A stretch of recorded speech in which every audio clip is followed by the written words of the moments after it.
Good flipping afternoon, everybody. Yes, Lewis, very high octane. Are the Miami Dolphins really that stupid? Rumors are flying about Bryce Young, as well as a couple other ideas. We'll get into that. Ladies and gentlemen, we've got a huge game this week. We have got the reigning, undisputed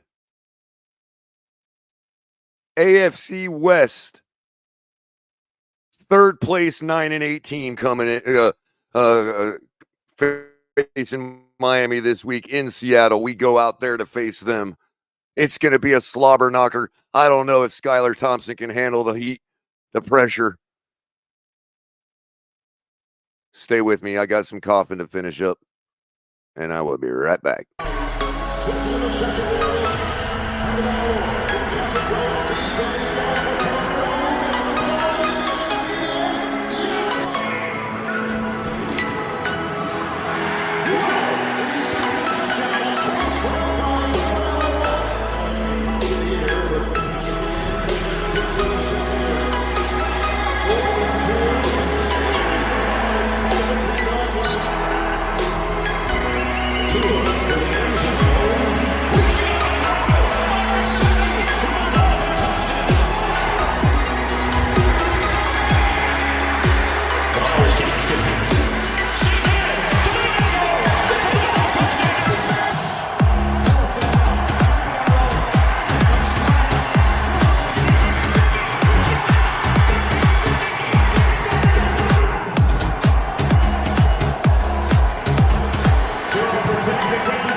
Yeah, well, I think the first year, you obviously it's an adjustment, coming into this system, which, I haven't been in another system, but I would put it up there as one of the more complex systems. And for me to get experience with that my first year and, getting live reps, we always talk about that. You can't simulate live reps, and I was very fortunate to get that opportunity to get those reps my rookie year. And, I think that was really good for me to go see that, to feel the speed, see the pictures, feel the pass rush, feel all those things and feel the crowd noise, like every single little detail, I remember. And, I think that's one thing that you asked about last year when I didn't get a snap, I thought that was very helpful for me being able to, take a step back from the offense. I'm obviously still in it, but like just seeing it from a different perspective and being able to digest it and understand the why behind the what, and understand, being able to pick up on why Mike's calling a certain thing in certain situations, or, all those stuff, just being able to learning like game management situations. There's a whole bunch of stuff that I thought really played into account last year for me that really helped me grow and develop. And on top of that, I devoted, even though I wasn't getting reps, I devoted a lot of time to walkthroughs and, all those things just to keep myself up to date and to keep learning and progressing, because, I always, you just never know. And I want another opportunity whenever the time came. And there's your quarterback, ladies and gentlemen. QB1, Skyler Thompson, speaking on his latest opportunity to get us a dub, backing up Tua, who is out for at least 4 weeks, and future is still in question. I like the shirt. What do you guys think about his shirt? But hit the like button, everybody. Make sure you're subscribing and hitting the notification bell. It is a very, very warm afternoon in West Palm Beach, Florida. Current temperatures 86 degrees. Feels like 95, and the rain is on the way. Typical last summer day in South Florida. Our guys will be sitting up in nice 66-degree cloudy weather for game time. While I'm at that, game time weather's supposed to be 60 degrees, mostly cloudy. The real feel, 59 degrees, winds out of the south at 5 miles an hour, gusts up to 10, 74% humidity. They get humidity just like we do. Wow, it's going to be wet.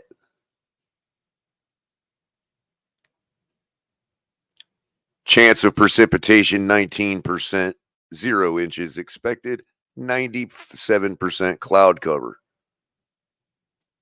So it'll be pretty much an overcast, chilly, wet day. Nothing Skyler ain't seen before. And on that note, I mean, look, the guy's as prepared as he's ever going to be. Good to hear him talk. You don't hear him talk much. Sounds confident, sounds ready to go. And look, did we forget who our opponent is? We talk about the Jacksonvilles and the Carolinas and the Denvers and the Giants of the world. We're talking about a 9-8 third place team in their division last year, who started out pretty fast, 2-0, struggled to beat the Patriots. And as we saw last night, we saw exactly what the Patriots truly are. A team that can't beat a Hall of Fame quarterback. I think the word I used on Miss Finn's show was curb stomped. That's what the Jets were going to do to New England last night. I think I'm fairly vindicated. I mean, the score wasn't huge, but let's be real. Did it need to be? Ended up seeing the first couple plays from Drake May last night. Definitely some work need to be done.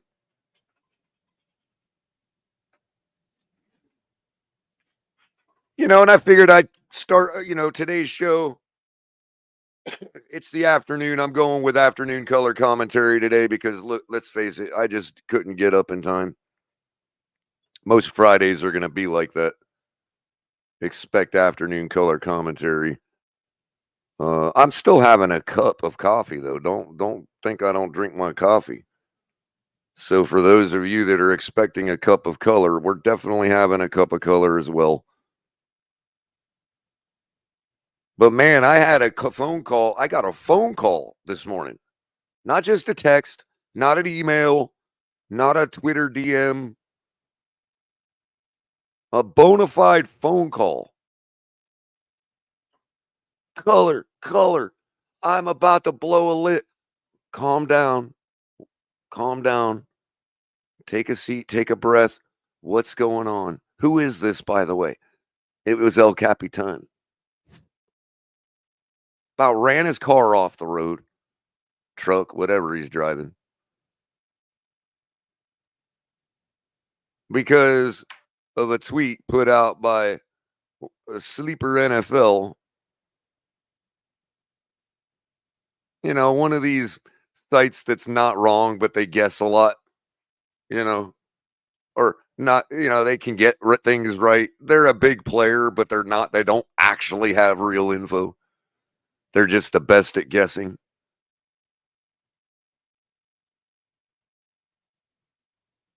Well, Dan Graziano from ESPN mentioned the Jets, the Dolphins, the Rams, and the Seahawks as potential trade candidates for Bryce Young, recently benched quarterback, disavowed quarterback in Carolina.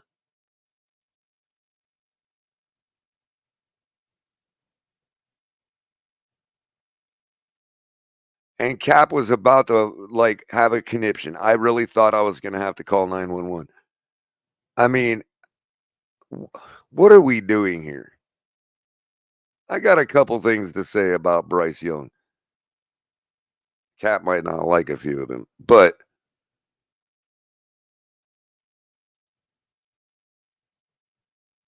can we please just get a damn quarterback already?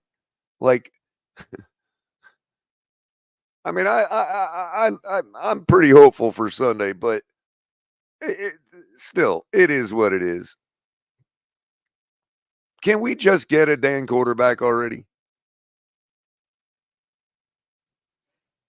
Are we seriously about to bring in a guy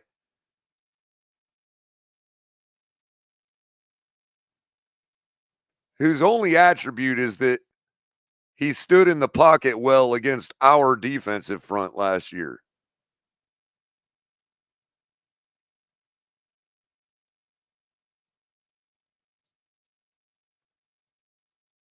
Shake Money, thanks for the $2, buddy. He says, bring him home to Alabama South.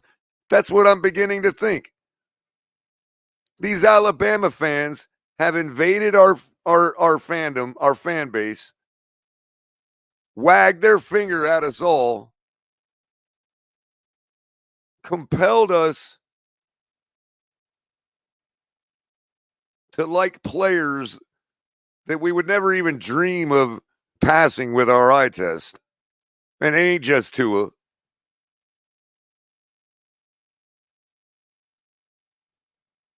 Is this South Florida or is this Alabama South?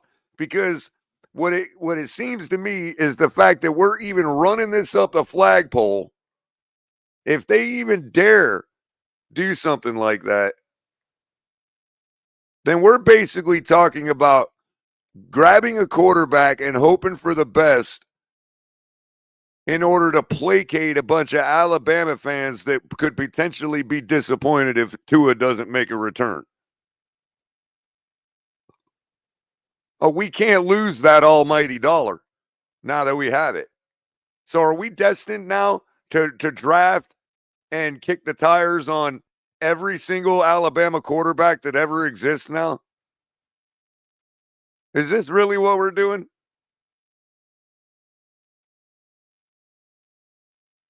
And people can say, oh, yeah, let's talk about, okay, well, what about a stopgap? What if Mike McDaniel can do something with it? Look, I get all that. But are we going to 7-year plan every single yahoo that comes into the building that wants to throw the ball? I mean, as long as they're from Alabama, to keep those Bama fans on the hook. Now that we got those Bama fans on the hook, we ain't letting them go. I hope y'all know that, Bama fans. You're done. You're bought in for life now.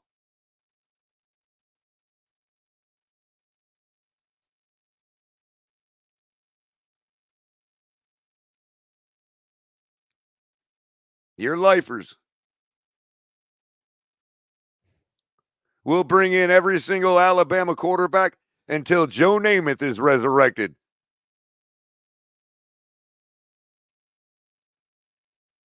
Sorry about your luck, Jersey. Nothing wrong with being an Alabama fan. But let's be real. They're hoodwinking you guys. As Cap said this morning, it's a Ponzi scheme. I'm glad you're a Dolphin fan, Jersey. I'm glad Alabama fans want to be Dolphin fans, but you got to be, not you, Jersey, but in general, they got to be Dolphin fans. Let me ask the average Alabama fan this: are you happy with this year's quarterback? Jersey, you're a Bama fan. Are you happy with this year's quarterback?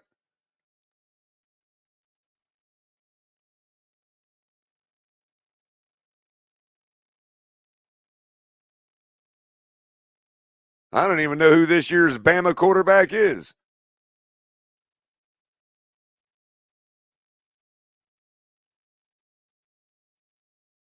All right, fair enough. But you're a deep fan, so progress to you makes you happy. You know what I mean? But I'm just saying, like in comparison to years past, you know, every one of your guys have come right out the gate, burning all those SEC defenses.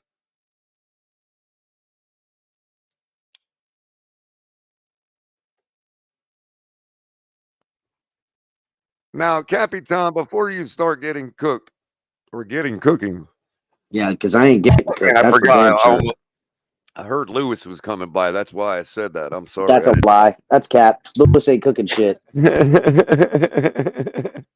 Anyway, before you get started, I jotted some notes because I'm sorry, bro, to tell you the rumors out there. It's happening now. You might as well resign yourself to it, Capitan, and hope Mike McDaniel is that guy. Well, we'll find out what Mike McDaniel is this week. But look, one of the things I was telling the Panther fans when I was walking out of the stadium last year, after we came back from a 14-point deficit to Bryce Young, one of the things I mentioned to them was, look, hold your heads up, because the kid stands in the pocket fairly well. And he does. He'll stand in there and eat it and get off some nice throws. At least against our defensive front. The other thing, it would allow us, if things go south and Tua don't come back and this season ends up being a total tank, even if not on purpose, and we face ourselves in that, you know, with the R word, rebuild, then a guy like Bryce Young, you can let him make his own choice. You could bring him in and say, well, now we're resetting our rookie contract. We won't have to pay the guy for 2 years. And then it's up to him, because everybody in this fan base already hates him. So it's not like if he fails, we ain't going to be able to cut bait. You know what I mean, Cap? And in the meantime, if we're tanking, it's because of a guy like that, and we're just amassing talent in the draft the whole time. I mean, it seems like a long pathway to get back. That would make a rebuild, you know, that would be a 2-year initial start on a rebuild. This team can't rebuild right now. It just can't, because of how all the contracts are structured, because of the talent that the team possesses. Will literally never get a pick higher than 13. No, real quick, Cat. S. Harris, I said the site. I didn't say the site is usually wrong. I said that they don't have real sources. They are quoting something Dan Graziano said from ESPN.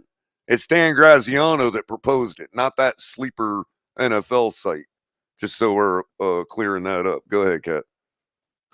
Yeah, it's this. Listen, if this team doesn't either get to work out, or Skyler, or find a veteran, anything else other than us going, I don't know. I mean, look, if this team say we ride out the rest of the year with Skyler or Huntley, In which case I don't see us being better than, a game ahead of 500 or a game below 500. So us having 8 to 9 wins. And that's at our max. 7 wins being probably the floor. If we get further than that, goodness gracious. I mean, with the talent we possess, it's just ridiculous. But my point is that if Tua's done for, the Dolphins need to absolutely sell out and trade whatever they need to trade to get whatever rookie quarterback this coming draft to slot in with this team. Because all of these contracts were on the books for through the 2026 season. And then what? Are we gonna not pay Jalen Phillips and let him go to free agency? No, but see, that's the case to be made for Bryce Young, is that he's still on a rookie contract, so we wouldn't have to pay him for 2 years. If we get Bryce Young, we're essentially friggin' taking anyhow. Because Bryce Young, to me, is the most ill-equipped first top back draft pick I've ever seen in my life. In my life. He is puny. He is weak. He is doesn't have arm strength. He is terrible. I'm gonna quote our good friend Charlie Touche over at Go Time. Sounds like you're talking about Tua. Well, I'm sorry, but Tua had all of those. Tua had all of those same types of things. Agreed. The difference is at least Tua, to me, possessed elite traits at times. I never, ever got what it was about Bryce Young. Not even close. Well, the thought there is that, we've got the offensive quarterback guru. No. Guess what? That's been proven to not be the case. That's been proven to not be the case. Because I told Lewis I'm giving him till this Monday morning. Nah, I'll give him. He's got 3 weeks with Skyler. And then if Huntley comes in and they just if Huntley's out there making plays because he's more athletic and dynamic, I'm not going to accredit that to Mike McDaniel. I'm going to accredit it to the player, not the coach. To me, I want to see over the next 3 weeks with Skyler if Mike McDaniel is a genius and smart enough, because a genius should be smart enough to see that you need to go to a more pro-style offense with a quarterback like Skyler and not this timing bullshit. We're gonna Mike McDaniel put out a presser this morning that went only 20 minutes, or at least they uploaded it to the site. And we're gonna listen to it. I think there's some, dude. I got some points to make about the overall press conference and McDaniel himself afterwards, but he did speak on, his system and all that, and talking about Skyler and whatnot. Yeah, in context, I am not for this at all. I'm just speaking as to what any possible hope we can look at with a guy like that. You know what I mean? No, there's no listen. Okay, I'm reaching. there is zero.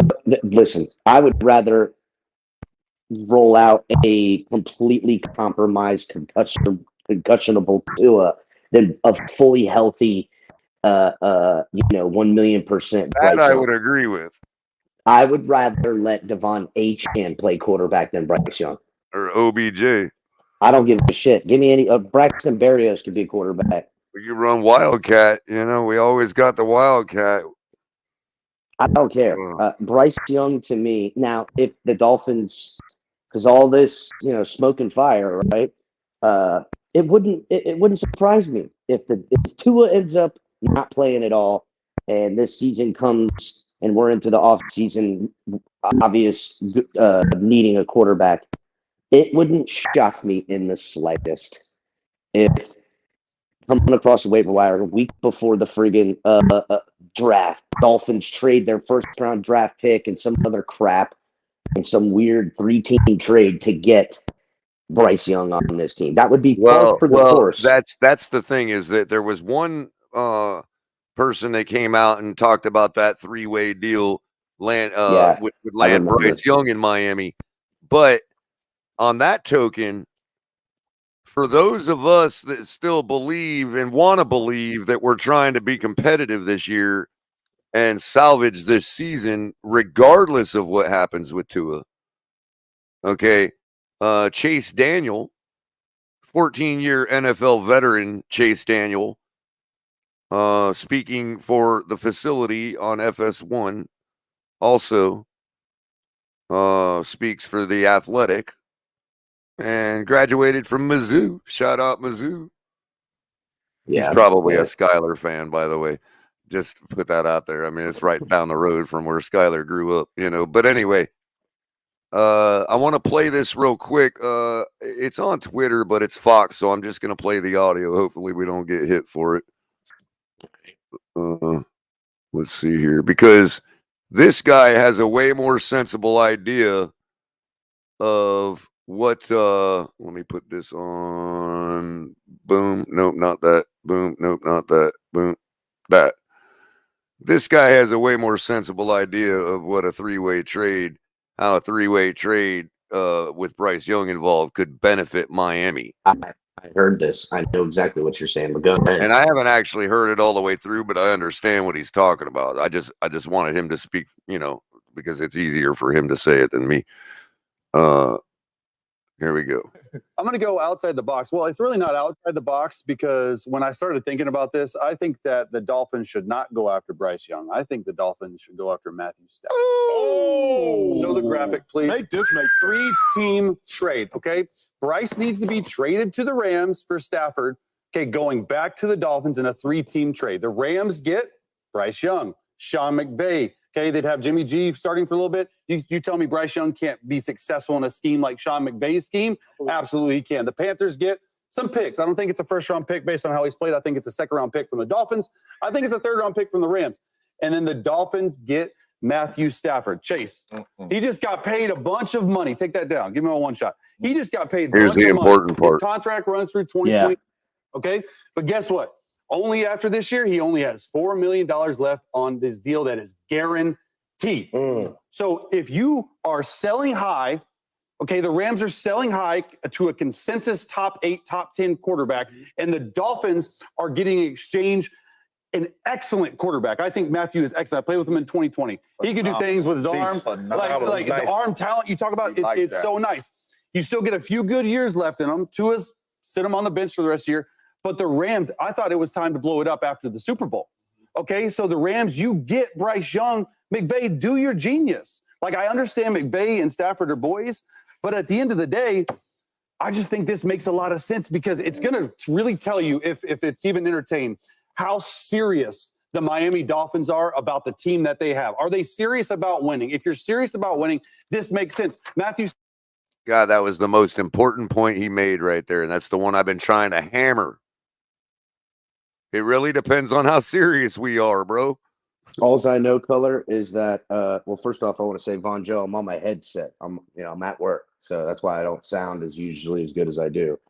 Number two, if the Dolphins were serious about winning, they would have got fucking Lamar Jackson when the opportunity presented itself. That's how we know they'd be serious. But ever since then, I knew they weren't serious. Well, you're talking serious, but I mean, as far as not tanking this season and not just acting like we're really behind Skyler and all that. You know what I mean?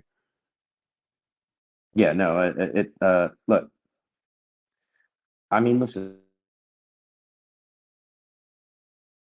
Uh-oh.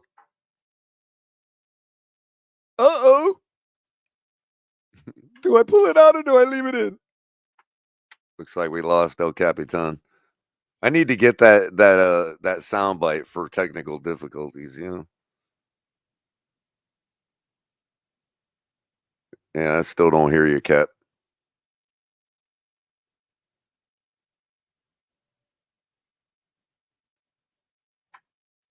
And Michael K says, El Capitan, stop lying. You never sound good, figuratively and literally. So, good morning, everybody. While we're waiting on El Cap to return, I'm going to shout out a few of you in chat because I neglected my duties this morning. to recognize y'all. Look, I was first in chat. Look at that. Look, now we got 2 El Capitans. Live Squad 2X, Marinos Go, Aquavision. What's up, guys? You guys are the first 3 of you coming in. Louis Medina, Adam Sadowski, Raphael. We got them all in here. Some Bills fan. What's up, JC? Scott Jackson, Chef Jew, the Ambassador, Bishop 13. Can you hear Of me, course, Culler? Sean. Yeah, I can hear you now. We got Sean over at Red, White, and Bills in here. 310 Mike. Shake Money, of course. AP Ryan. A few others. Jersey. Already said hi to you. In context. New Attitude. Who else? We got Jack Ryan. T Dobbs. We got a few people in. It's a nice Friday afternoon, man. Everybody's ready for ball. Joe Yeah. Levesque. Von Joe, of course, complaining about Caps Mike.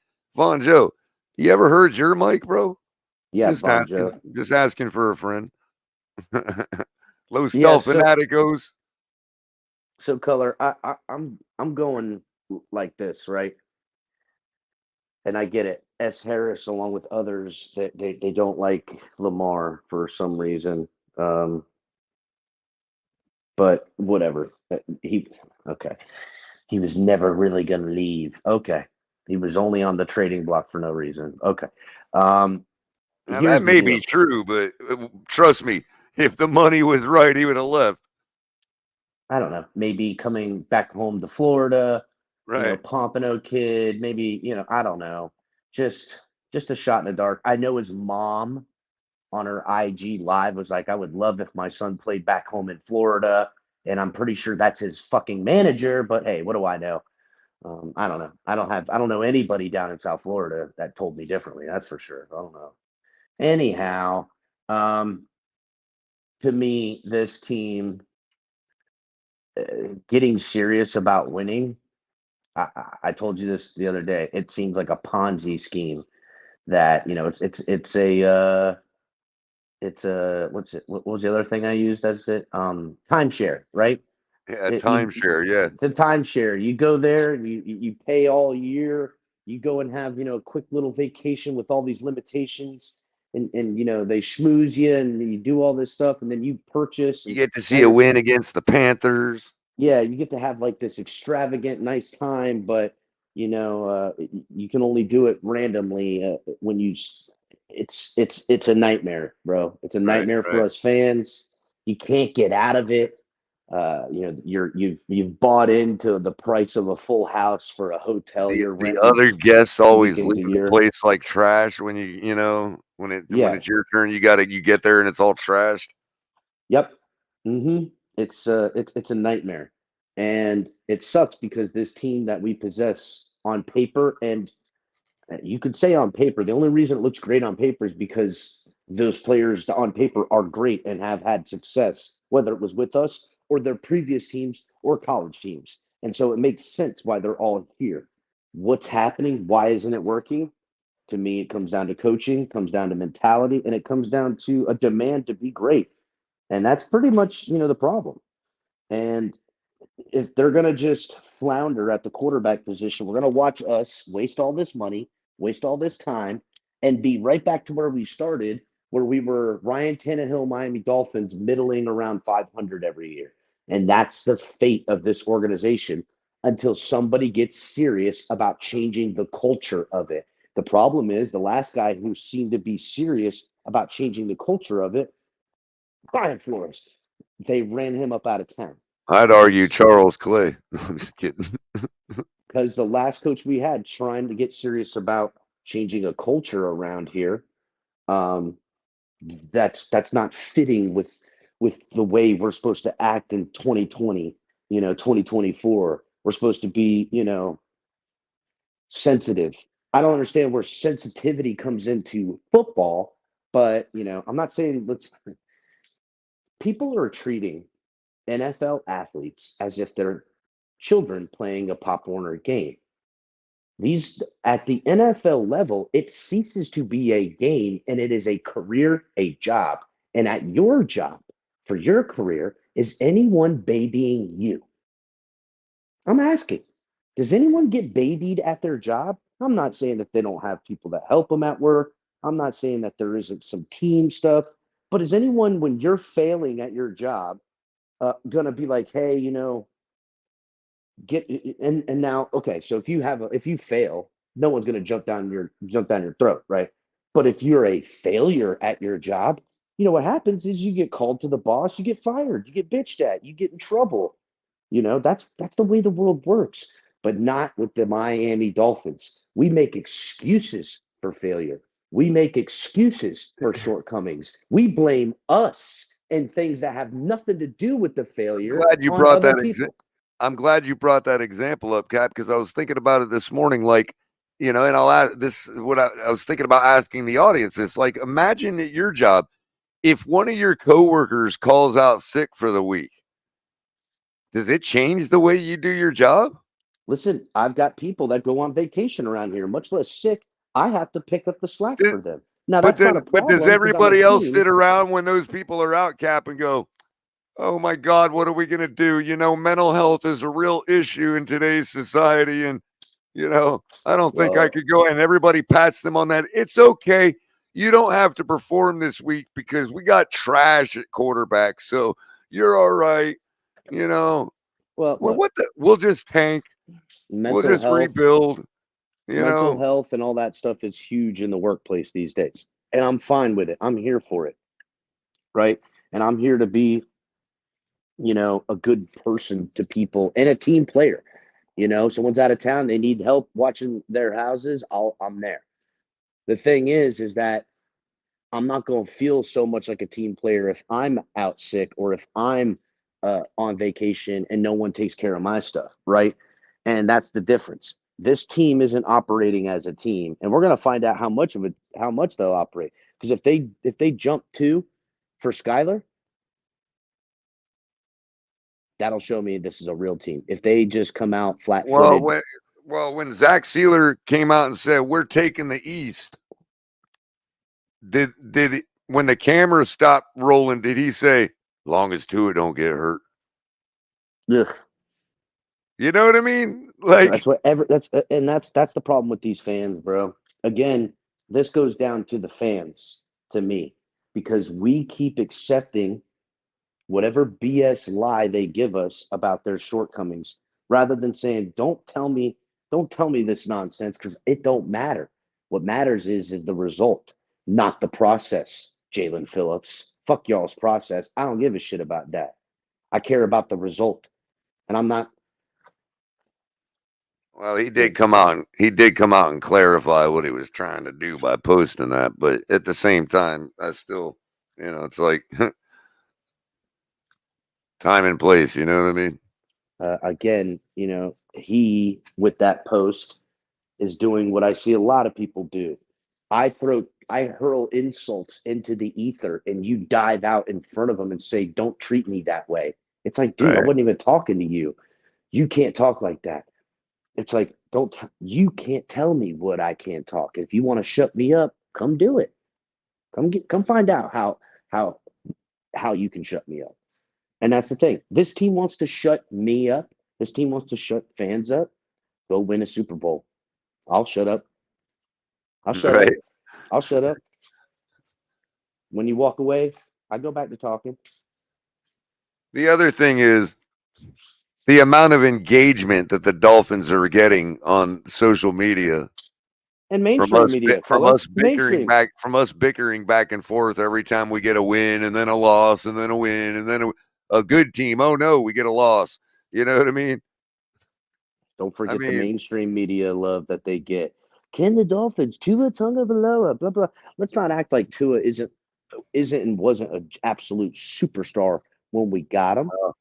And save since all we've had y'all's him, clicks and give them to us, because we're going to be talking about this team, whether they tank, whether they win the Super Bowl, whether they win, whether they lose, whether they jerk off. We're gonna be talking about it.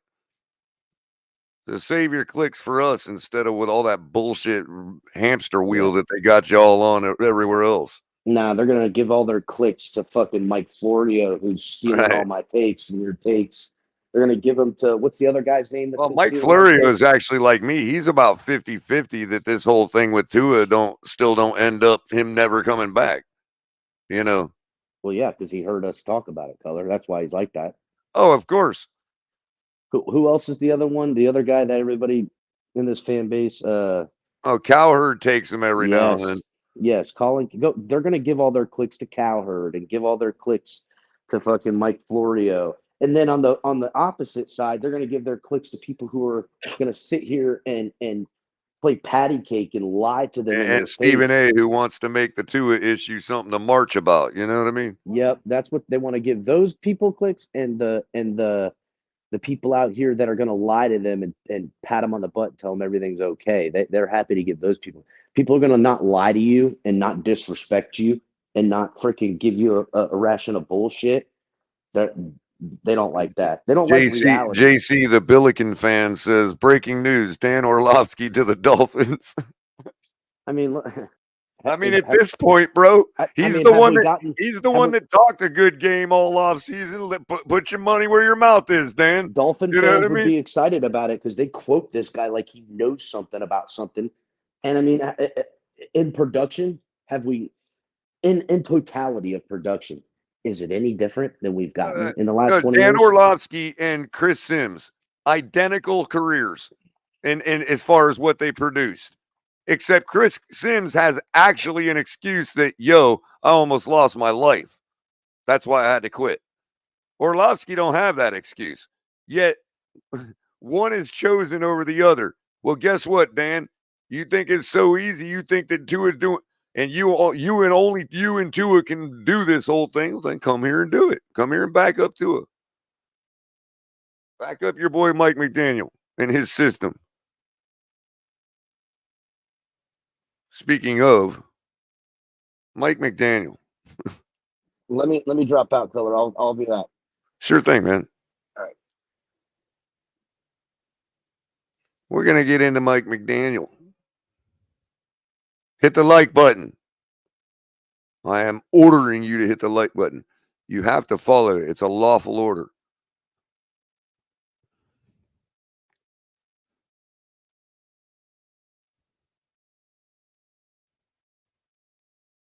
But Mike McDaniel, let me pull this up real quick.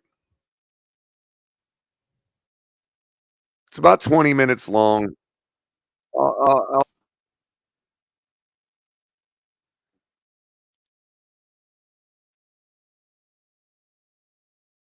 Where did it go?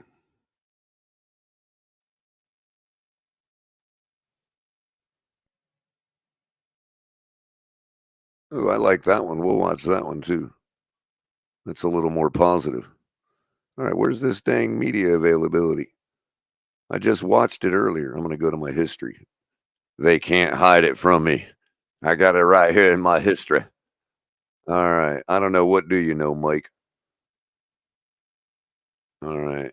We got through the 10 minutes of splash screen from the Dolphins media team. We probably won't get through the whole 20 minutes. I'm only going to get to the pertinent part. I mean, you're right, Vonjo. It's like, and that's one of the points I was going to make. I jotted down on my little sticky note program on my new Moto 5G stylus in red. That is not a paid advertisement. I just like the phone. But anyway, you talk about a guy that, like, I'm trying to figure out, like,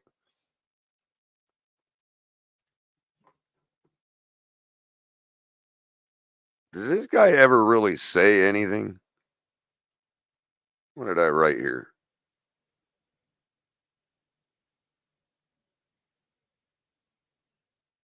Oh, this is what I called it. Overanalyzing. I think part of the problem with our team, our coach, our fan base is a lot of overanalyzation. This is just football. This is not rocket science. This is not even as hard as Madden is.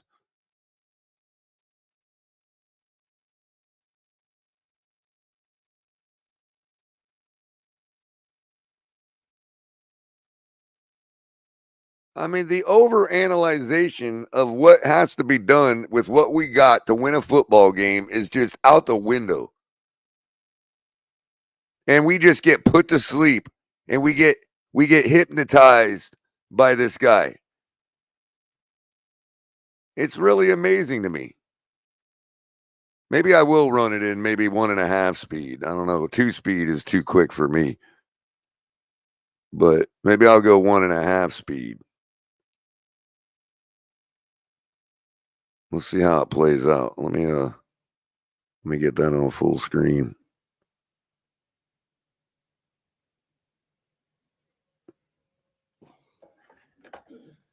Somebody just I feel like there's a lot of sanitation spray, aerosol. Right? You smell it? It's like a cleaning agent that's just dominating. I never thought I'd be leading a Friday presser with a Grant Dubose question, but is he out on Friday? And is Eric Ezukama healthy enough to play should you choose to elevate him this weekend? Well, you've never lived. Barry. You never thought. Grant, I think it's safe to say that he won't be out there this weekend. It's kind of one of those that is we don't think to be season ending, but there's got to be a decision, and we're just getting information, kind of assess that. And there are some potentials for some flexes for sure. He is healthy enough, and we are accounting for him in the equation. Is Raheem Mostert ready to go? Tehran told us he was. So would you confirm that? Raheem? No. So Tehran said that Raheem was playing. Tehran said he was. Oh, okay. I was like, thanks, Tehran. That's impressive. Confirm. Tehran's playing, and I would say we're still. We'll see with Raheem, but I'm an optimistic person, and so I would say I'd be pessimistic that he'd play, which is telling. I mean, he purposely answered that in the negative to answer it in the positive. I mean, why? We're football fans, Mike. I mean, yeah, I might be. Plenty of us are smart. I get it. And intelligent and nerdy, myself included. But we're football fans, bro.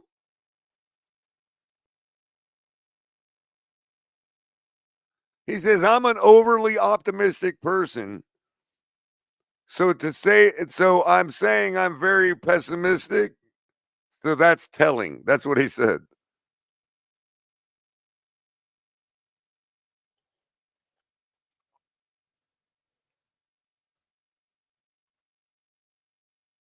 I mean, what? Well, in the meantime, I understand somebody mentioned it in chat. I haven't gotten confirmation yet, but in the meantime, it looks like Mostert has been ruled out, although the injury report still on ESPN still currently has him as questionable.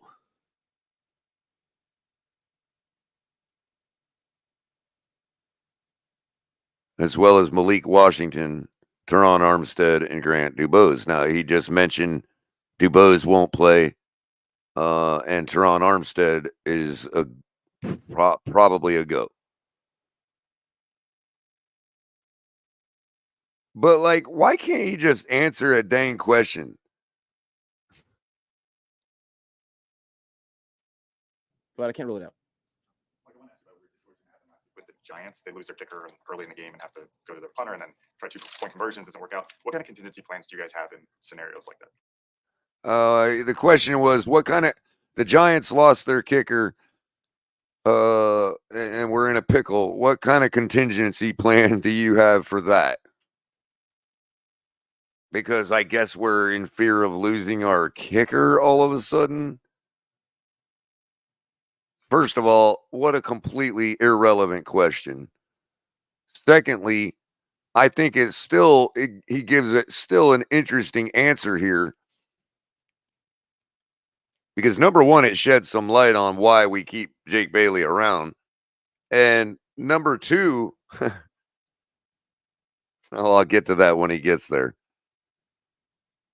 Well, there's the one of the absolute strengths of Coach Crossman is making sure that there's no stone unturned. So there's we've had we have reps that back up everything and contingency plans for not only who's kicking the ball, who's punting the ball, who's snapping the ball, who's holding. All of those intricacies you figure out early in OTAs, like who's up for the challenge or who has some history or and then you kind of narrow it down as you go so that you can, because you can't practice it every week except at least with a team, but you can practice your individual skill sets and have that ready. But I think that what's also fortuitous for us is the leg talent of Fortuitous. That means lucky. both our punter and kicker, because they have the ability to do the either's job should the unforeseen happen. So oh, so he's saying that Jake Bailey can kick some field goals. That's what he's saying, and that Jason Sanders can punt. In case you missed that. Apparently, both our kickers can go both ways. I had no idea. Football's funny that way. You don't want to be overly concerned with the out of nowhere 1 percentile. However, it is part of our responsibility to have stuff in place, and we do that across the board, including in games where there's 2 quarterbacks. What happens if those guys aren't in? That one I'll keep tight to the vest because there's a pretty exciting football package. Well, you better have something, because what you just said was you don't want to be overly cautious about the 1% possibilities, but we keep a bad punter around because he's also a good place kicker, and we want to make sure, in case we lose our place kicker, that we're not going to be screwed. Yet here we are with Skyler Thompson and Tyler Huntley on our roster as quarterbacks. So we don't want to be overly cautious about the 1%.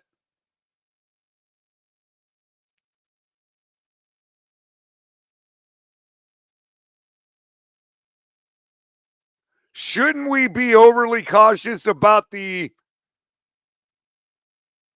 70% likelihood that our quarterback would suffer another injury, mainly a concussion?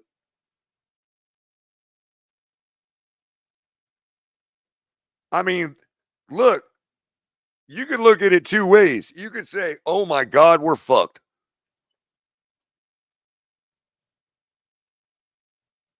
Or you could say, well, since they did all of that because of the 1% possibility that our kicker ain't a go,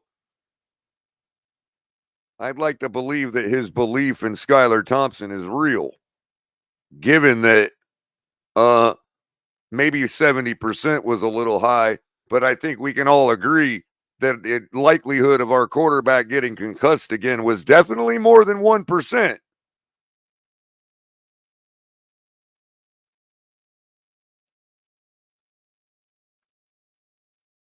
Oh, I know we knew it 2 years ago, Lit. That's what's amazing to me. We go through all of that for the 1% possibility of our kicker getting injured, but we're backing up Tua with Skyler Thompson, Mike White, and now Tyler Huntley.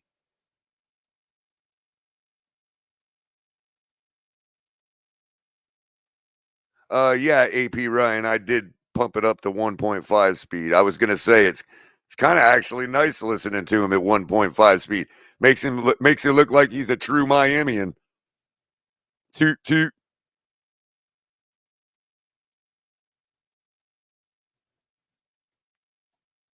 I'd be like, yo,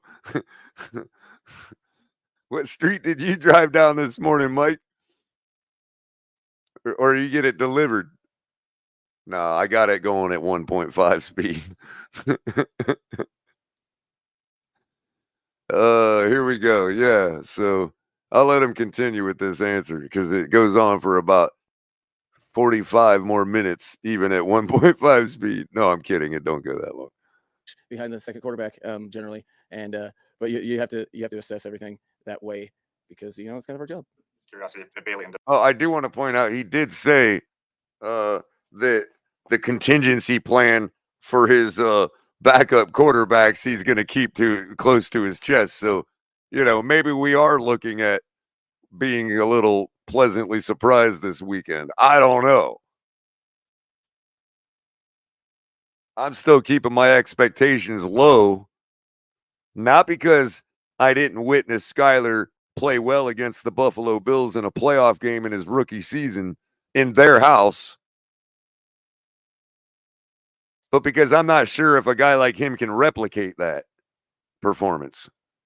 Because you could nitpick apart his individual performance and say, oh, well, the team helped him get that, have that game too. Sure. And that's the team, right? So if the team shows up, we're good. Because the Seattle Seahawks are not the Buffalo Bills. I'm sorry to tell y'all.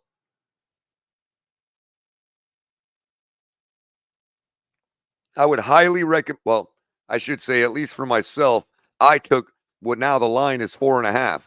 I took the 4.5 that they're giving Miami.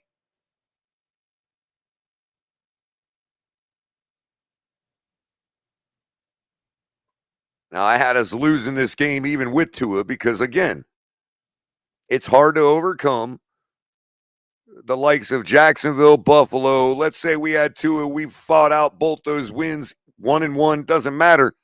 We still got to travel cross country after putting out for the Bills and the Jags. Now, obviously, we didn't put out. Maybe that's why we look so bad.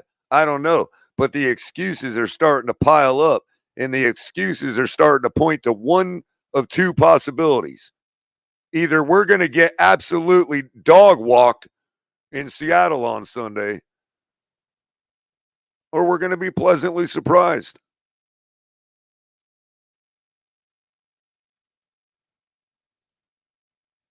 I mean, it is what it is.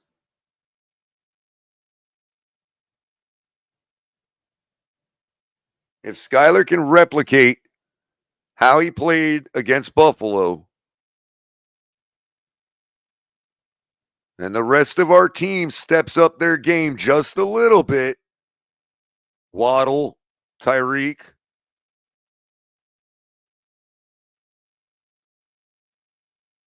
you'd have the same results this week as you would have with Tua. Just like when you didn't step up your game against Buffalo, Tua would have lost that game too. Sorry to tell y'all. Waddle ain't catching the football. Tua ain't winning either. I don't know why everybody thinks he would have. We still needed another touchdown to win that game.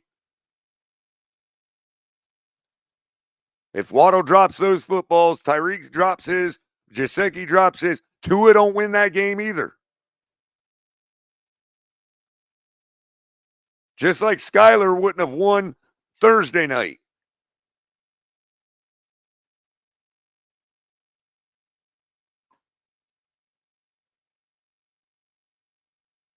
It is fine time for this team to decide what they want this season to be for real. Not talking, not, yeah, we're this and that, but only if Tua's playing. No.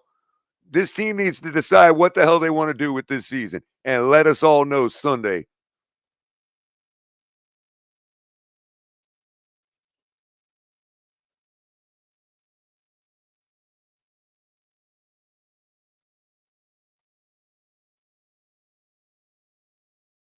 I hope so, Bishop.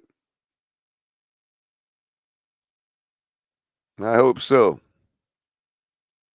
But don't be surprised if we have a hard time putting it in the end zone without Raheem Mostert playing. If we're not going to give 25 a chance to put it in. So let's continue. up kicking in a scenario like this? Who ends up holding? Because I know that used to be a quarterback's job. It's a little No, we have there's a couple holders. He went on to ask him who's holding if let's say if Dan Bailey is kicking, who's going to hold the football? That's the type of questions we're asking our coach right now. On our team that have experience. There's I think I'm pretty sure River Craycraft did in the game at one point. He's been at one point. We've our Swiss Army knife. Alec Ingold has pretty much done every job. So is Durham Smythe. So well, in case you forgot, Mike, River Craycraft is on IR.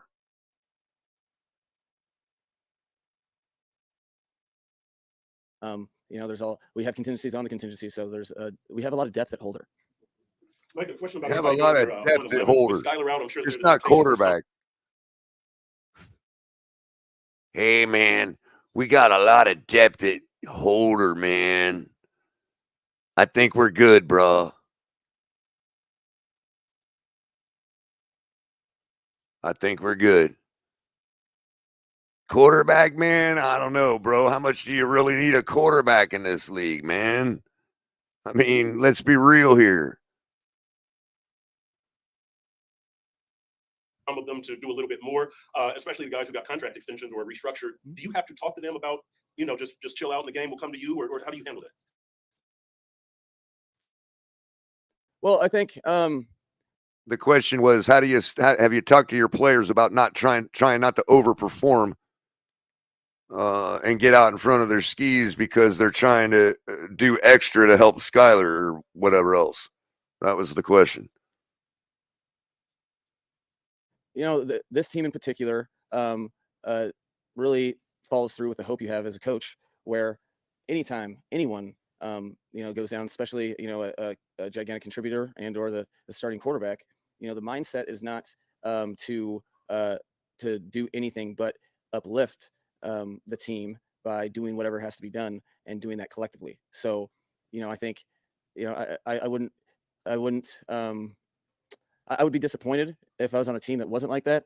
Since I've been here, all of our teams have really took it as a rallying cry for the whole team to come together and understand that it's strength in numbers, that it's not no one person, on this team, has to do everything. And the idea that you're finding ways to evolve, to try to, do whatever it takes in scenarios as a team to win a game. I think there's this team, we're cool with statistical whatever. That's not, and I think the whole team is like in a spot where, no one, yes, you want to do right for your team, you want to do well for your team, but we've also been number one in the league in categories. And I think guys are over that. We want to win a game. And yeah, it'd be really cool, man, if we evolve to the next level of like our wide receivers catching the football, man. That would be really cool to be on a team like that, man, because every quarterback needs you to catch the football. And that challenge and what it takes as a team to go ahead every week and next man up whatever position. That's something that on the heels of having a tremendous disappointment in a divisional game, we have all the incentive we need and then some to go and have a team win. So yeah, the guys have already been through all. We've already done all that. Them numbers, them stats. We're good with all that, man. Yeah. So I think where the team's at and our goals and what we value and what's important today. This team needs to feel victory together. They want it, and that's all they're really going to be consumed about. You would think, right? I mean, that's what I would expect them to want to taste. We saw what happened when Aaron Rodgers tasted a little victory. I just fail to see how any of this would be different if Tua was playing, because it was the same the other night. Maybe that's what he's trying to say.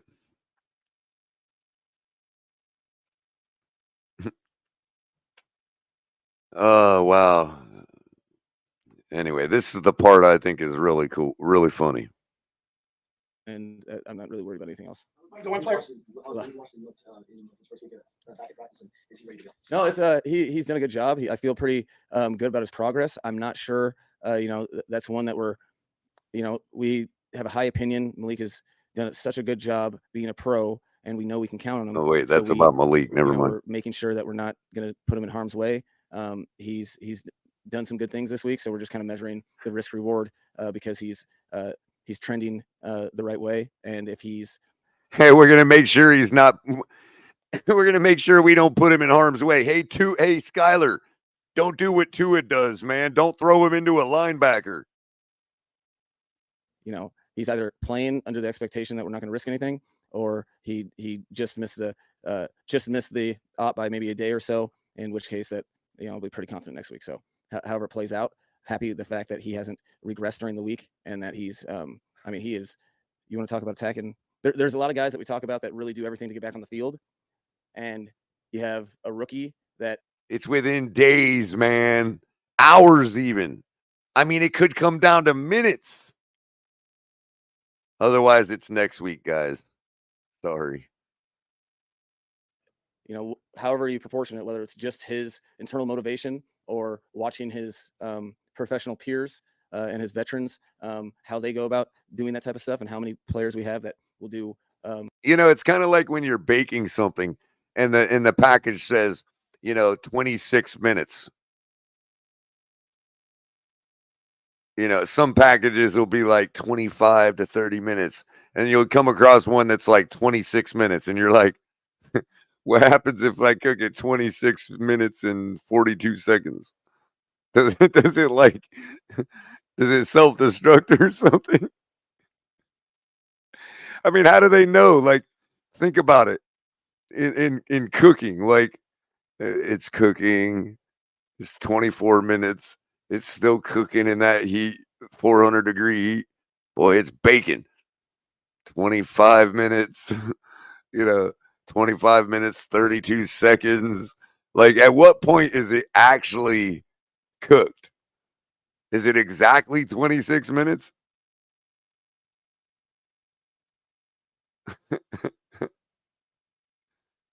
I mean, just tell us he's not playing this week. Anything and everything to be on the field on Sunday. Whoever's responsible for it, we have a professional Malik Washington operating like a savvy vet in terms of how he's taking care of his body and how he's pushing to get on the field because he wants to help us win football games. Proof that brilliant minds think alike, or pure coincidence. Oh wow! Oh man, that was not pure coincidence. No, when you lost the op to ask the question, your face didn't read that you guys were on the same page. Okay. Comfort deflection. You mentioned last year's offensive success. With that and the offensive weapons that you have, there's a popular adage among Dolphins fans that really anybody can step in and run this offense. As an offensive coach, or coach, I guess, but who leans offensively again? How does that make you feel? Oh my God. Jesus.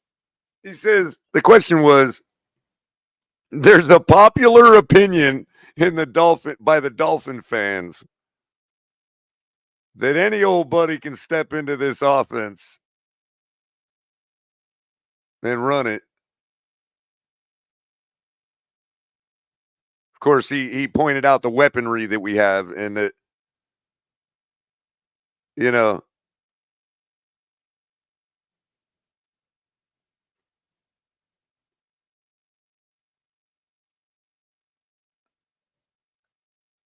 so he says, so he asks, what, how does that make you feel?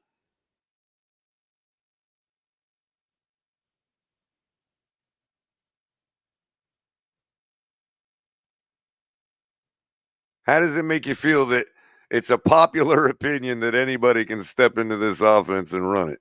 First of all, it's not a popular opinion. If that was a popular opinion, we would have 30,000 subscribers here at the 10 Minutes Tailgate. So make sure you're hitting the like button because we don't. And make sure you're subscribing to the channel because we don't have that many. And tell all your friends. If you're on Twitch or Twitter, come over here and give us a subscribe on YouTube so we can count you as the family. We already count you as the family, but you know what I mean.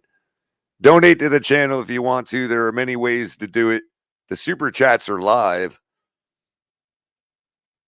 I don't know if y'all forgot that, but yeah. So besides that, the easiest and freest way to help is just hitting the like button, and I appreciate every one of you for listening to me. And first of all, I see some chat going on. I want to be clear that I personally think that the team will show up this week. I don't think there's any reason to expect that they won't. I'm just saying that when it comes to the fine details of getting a win, we've got to do those things no matter who is under center. Otherwise, we're not going to win. I think that they rallied around one point that Mike McDaniel made about rallying around. I think the team did rally around Skyler in that Buffalo game. There was a couple missteps. I don't blame it on being Skyler. Like I said, I think if Waddle drops those balls, Tua loses that game too. And Pete would be out there blaming Tua. Sure.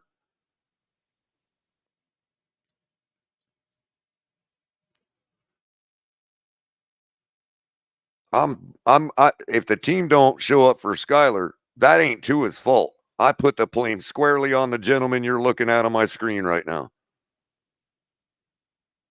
That's what I'm after. Because this guy's the one that sat there and just told us that they got Jake Bailey on the roster because he can kick. They planned for that contingency, but we got Skyler Thompson starting at quarterback this week because Tua's injured. So he needs to show us that why that confidence in Skyler is well placed. The team needs to show us that. Because they're out there saying it too. They're out there saying they got full confidence in Skyler. Well, show us. Because the fans don't believe you do. The fans think the season's over.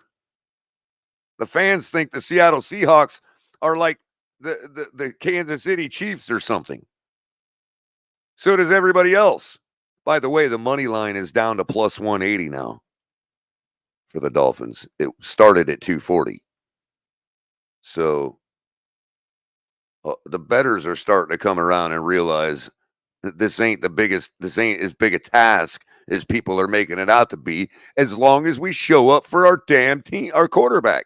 I mean, that's all there is to it. You'd be asking for the same thing if Tua was playing, would you not? Would you not be saying, hey, we sucked Thursday night.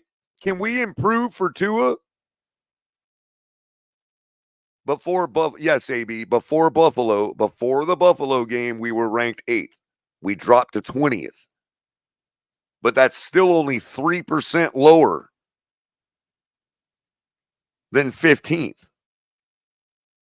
I mean, it's early in the season. The numbers are still bunched up right now. I don't know why people are invoking those numbers anyway. I'm just playing the game. We were ranked 8th in pass block before Buffalo.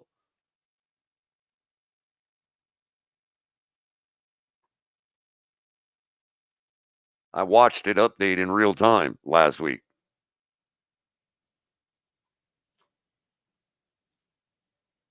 Because I was about to come with y'all to y'all with that in my live show, because I'm like, dang, 8th ranked.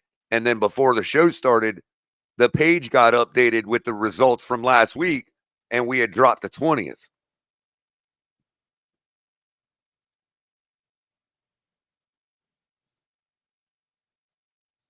I would think not, Raphael, because you could almost argue that, look, that was Waddle's first playoff game too. I'm not going to put it too hard on him for dropping the balls. The only reason I even mention them is because people want to ignore how important those are for a quarterback. Any quarterback. And so if you look at our performance Thursday night, would you guys not be saying that we needed to improve for Tua? Like, let's say Tua never got injured. He's playing this week. Are you all going to tell me you're okay with the support he got Thursday night? Go ahead. Tell me if you're okay with it.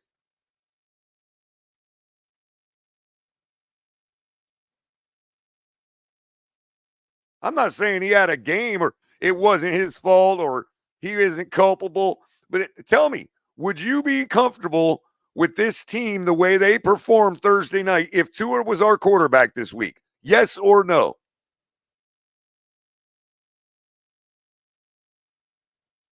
So if your answer is no, which it should be, then everything I'm saying about the team showing up for Skyler, you should be on board with. You shouldn't be looking at it like anybody's trying to set up a narrative that it's still Tua's fault because he wasn't there for the team. Well, guess what? If the team only shows up for him, is that my fault?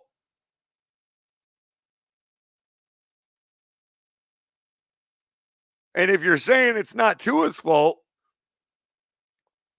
then it's that man right there on my screen's fault. Nobody else. That's his job. He's the head coach. He's the leader of men. He's the one that he has to impress upon the team the things I'm saying right now. That's his job.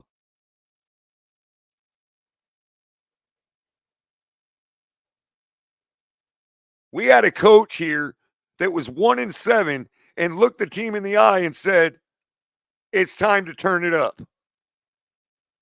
And what'd we do?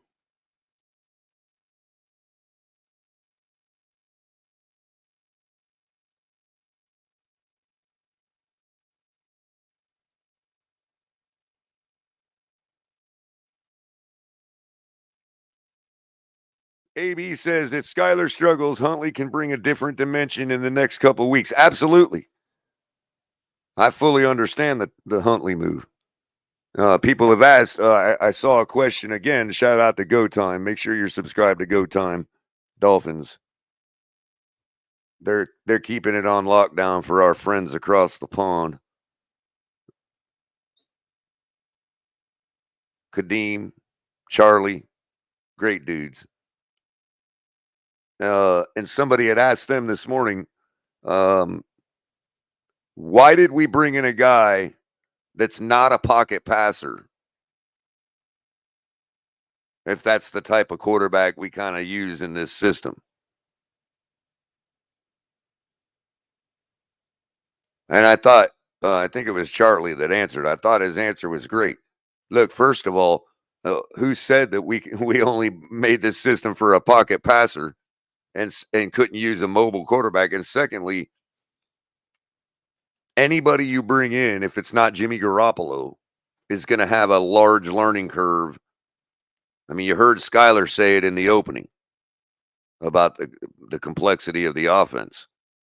So, and the verbiage. So, what Tyler Huntley can bring to the table is, hey, I'm not quite up to speed yet, but guess what? It don't matter because if I don't understand something, I'm going to turn up and I'm going to put on the discount Lamar. You don't really have to. You can still have success and get some dubs and move the ball with a guy that don't know what he's doing if he has the athletic ability of a Tyler Huntley. So that makes sense as to why we would have done that. If we're in an emergency breaking glass, I'd like to have a guy with Huntley's skill set. You know what I mean?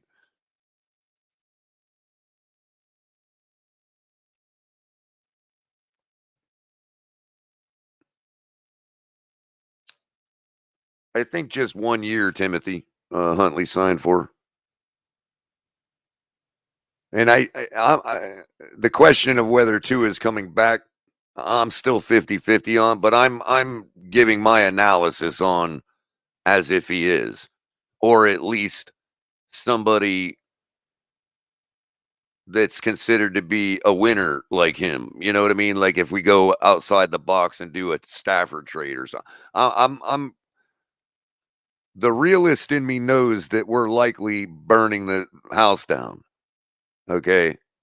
Of course, that's going to be up to the team.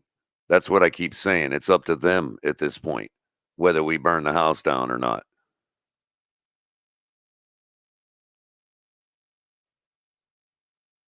Mike McDaniel can't go out there and do it for them. He has to find the right words to say to get them motivated. That's his job, but he can't do it for them.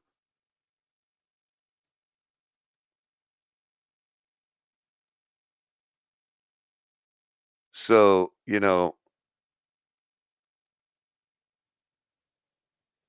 but the season ain't over. We're in week 3. And we've got a beatable team on ahead of us. So I'm coming from the position that this team, this organization, this coach, from top to bottom, are still interested in doing something real with this season. That's the way I'm analyzing. People can call me stupid or think that I'm a homer or whatever. I'm only giving that analysis because until we know different, what else am I supposed to say? There's plenty of people that tonight, matter of fact, a great show on tonight on a great fledgling channel, the Blitz Pickup. You all know them. Context, it is absolutely subjective. And I said this yesterday at some point. I think it's incumbent upon us as fans to know. Like, we know what we're looking at. We know. In other words, context, when the team quit on Gase, didn't you know it? I'm just asking. I'm not trying to be confrontational. I'm just saying, because I love the question. You know what I mean? It is subjective, but I think a lot of us will just know it when we see it. That's why I'm not saying a loss is ultimately, I'm not saying a loss means the team quit. We can lose and it still be completely obvious that the team showed up. You know what I mean? Like, we know what we're looking at. But again, some of us say that, some of us don't. So yes, it is subjective. You know what I mean? I'm talking about like quitting. Like, you'll know it. Like, and I could argue, I don't want to put that on Waddle because, again, the excitement of being the first playoff game, that's going to hit everybody, including a Jalen Waddle, including Tyreek with the one drop he had that was an important drive. Gesicki, same thing. I mean, because everybody else kind of showed up. Otherwise, we wouldn't have just lost by 3. And I'm not saying Waddle didn't show up, but on those couple plays, we really, really needed at least one of those catches.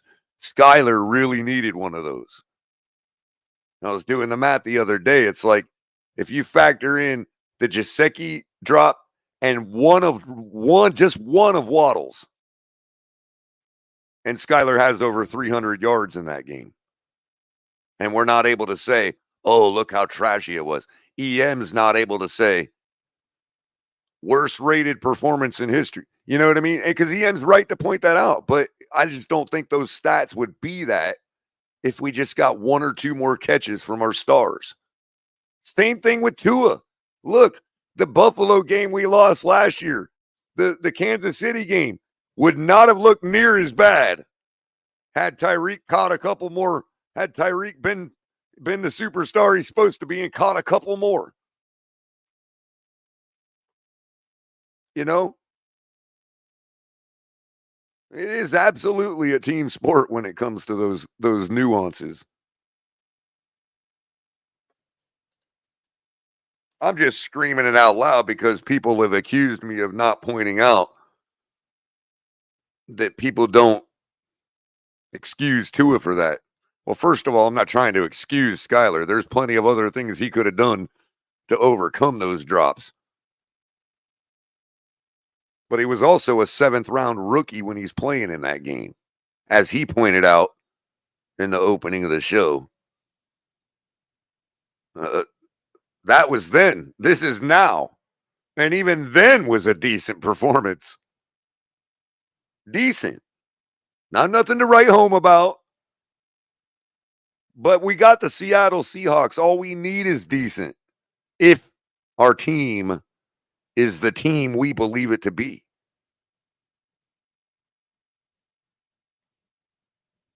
So as Mike McDaniel said, I'd love to know that I'm with a team like that. And I think he believes he is because of what happened in that Buffalo game. Because of what happened in the Buffalo game that Tua played just before that game. Let's not forget, we were highly competitive in that game too. Until the snow started to fall and numbnuts here got in the way.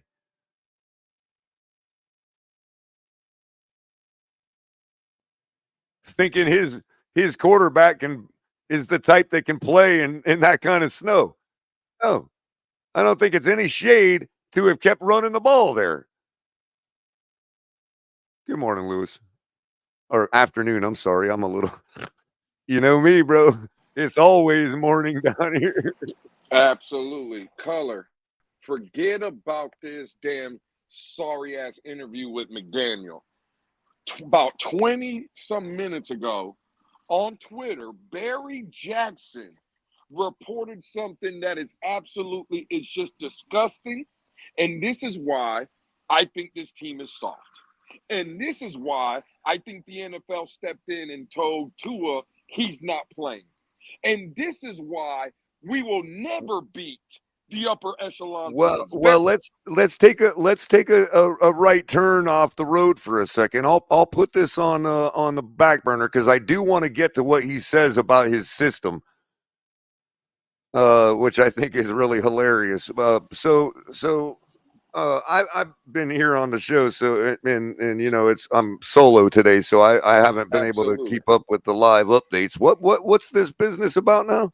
I should have shared it with you, Culler. I sent it to El Capitan. I should have sent it to you. So Barry Jackson, right, reports that Friday morning or Friday, the day after the concussion game with Tua and Raheem Mostert not playing in the game because he's injured, the Mostert family and Tua Tagovailoa family made a day Friday to Disney World. They all went to Disney World. They were celebrating, having a good old time. And Raheem Mostert, the same guy that is being reported is probably not even playing this Sunday, said that Tua Tagovailoa was riding rides and having a good old time in Disney World on Friday. The day after suffering G-forces and all that.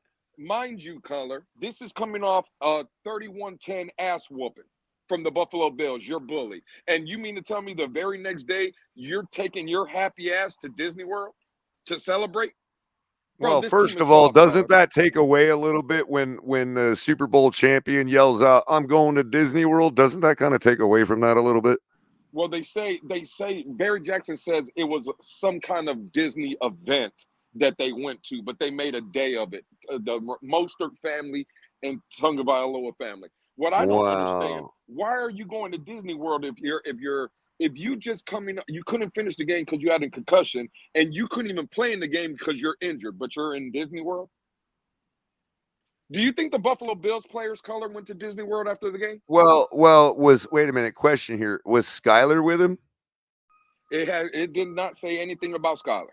Because if Skyler was with him and they were also chopping it up about how to win the game this week, that'd be one thing.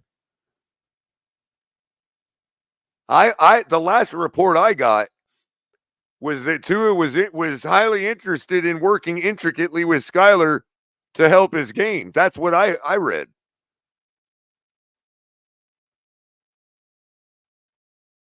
Well, again, Barry Jackson tweeted it out. I don't know if you could find the tweet or you could pull it up or whatever, but yeah. Or let me see if I could just send it to you. Yeah. I do have one real quick. David Fiorona says Dolphins QB Skyler Thompson over under is 196.5 passing yards at the Seahawks. I'm taking the over on that because I believe Jalen Waddle is going to have 100% catch rate this week. I'm joking, by the way. Yeah, I'm kind of looking for it too while you're getting that up. Here we go. I found it, Lou. Okay, yeah, because I was just getting ready to send it to you. Yeah. Yeah, it Look at says that. And this is encouraging. Are you kidding Wow. me? Encouraging color? Let me go ahead and read it for the listeners. It says this is encouraging. Tua, Mostert, and Jonu and families went to Disney event the night after Buffalo game concussion, and he showed no visible signs of having been concussed per Mostert. Well, no shit. What were the signs he was supposed to see?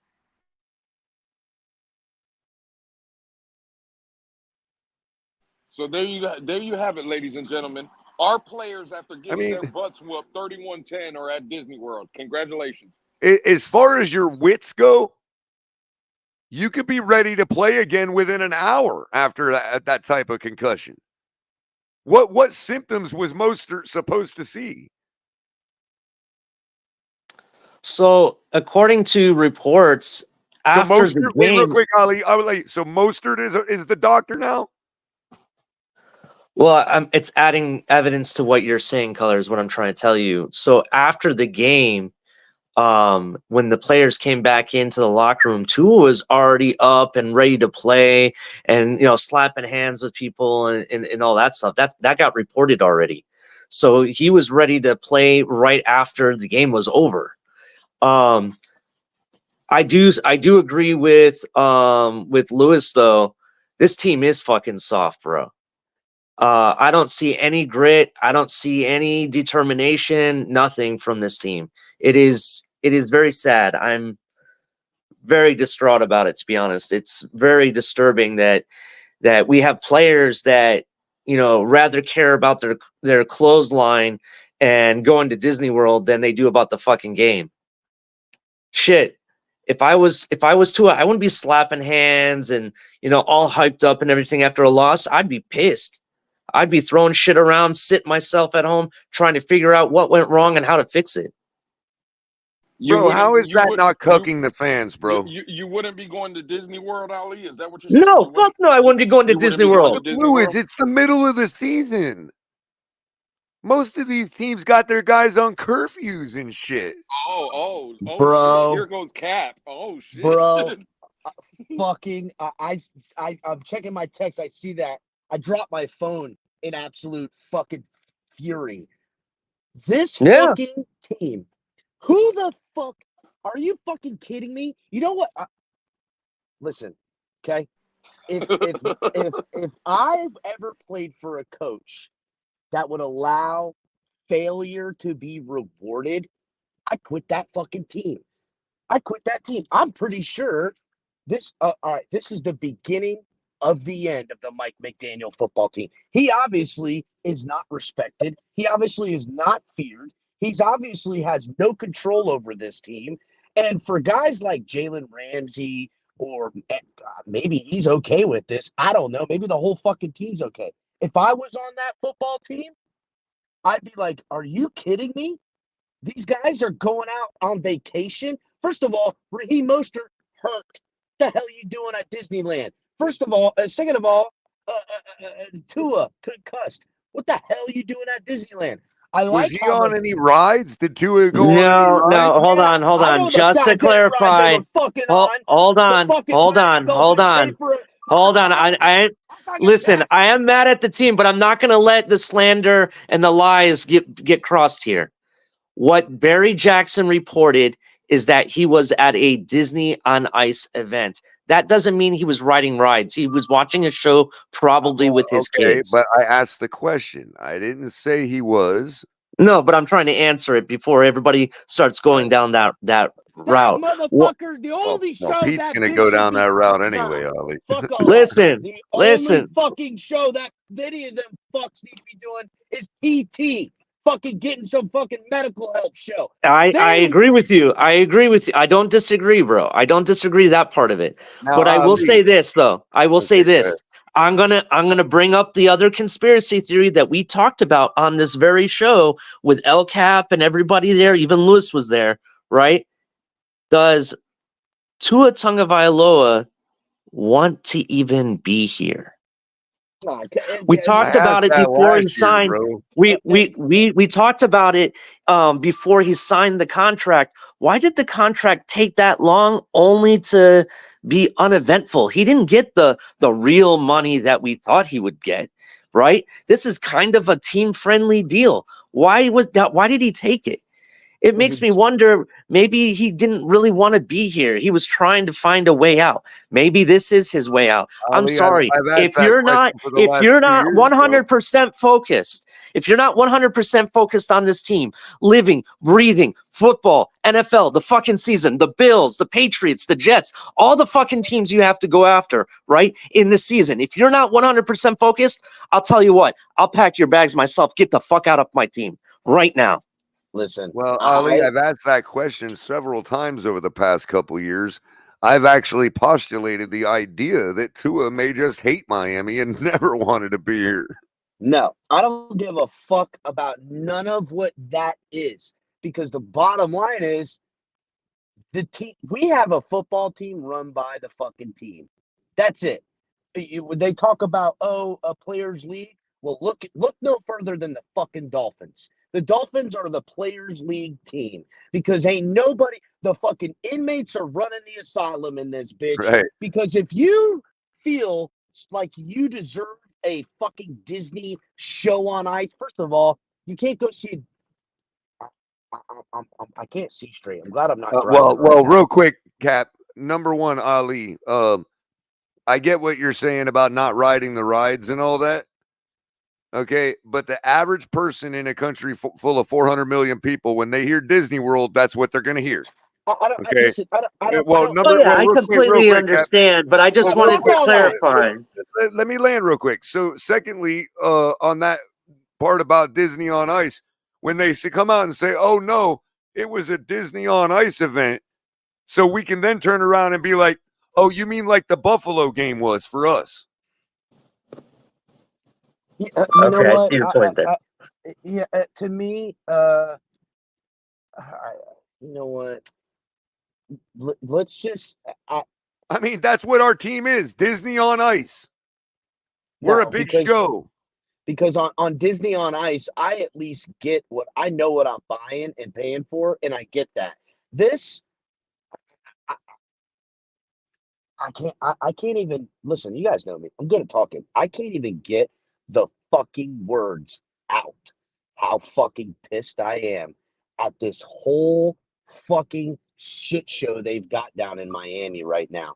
It is soft pussy boy shit always with this fucking team. You're telling me that two of my injured players are at Disney on Ice the day after getting their booty cheeks clapped on prime time? Are you fucking kidding me?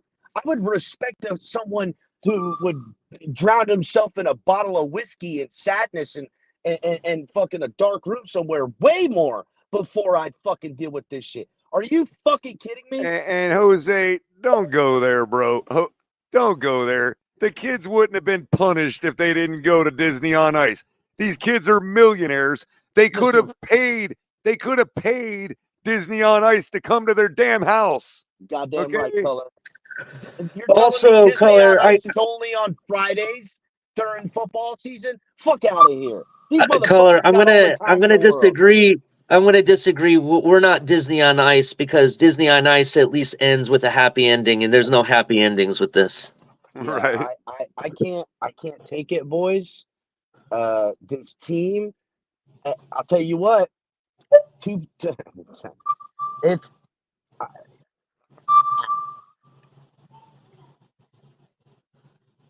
How the fuck are you injured and going on fucking vacay?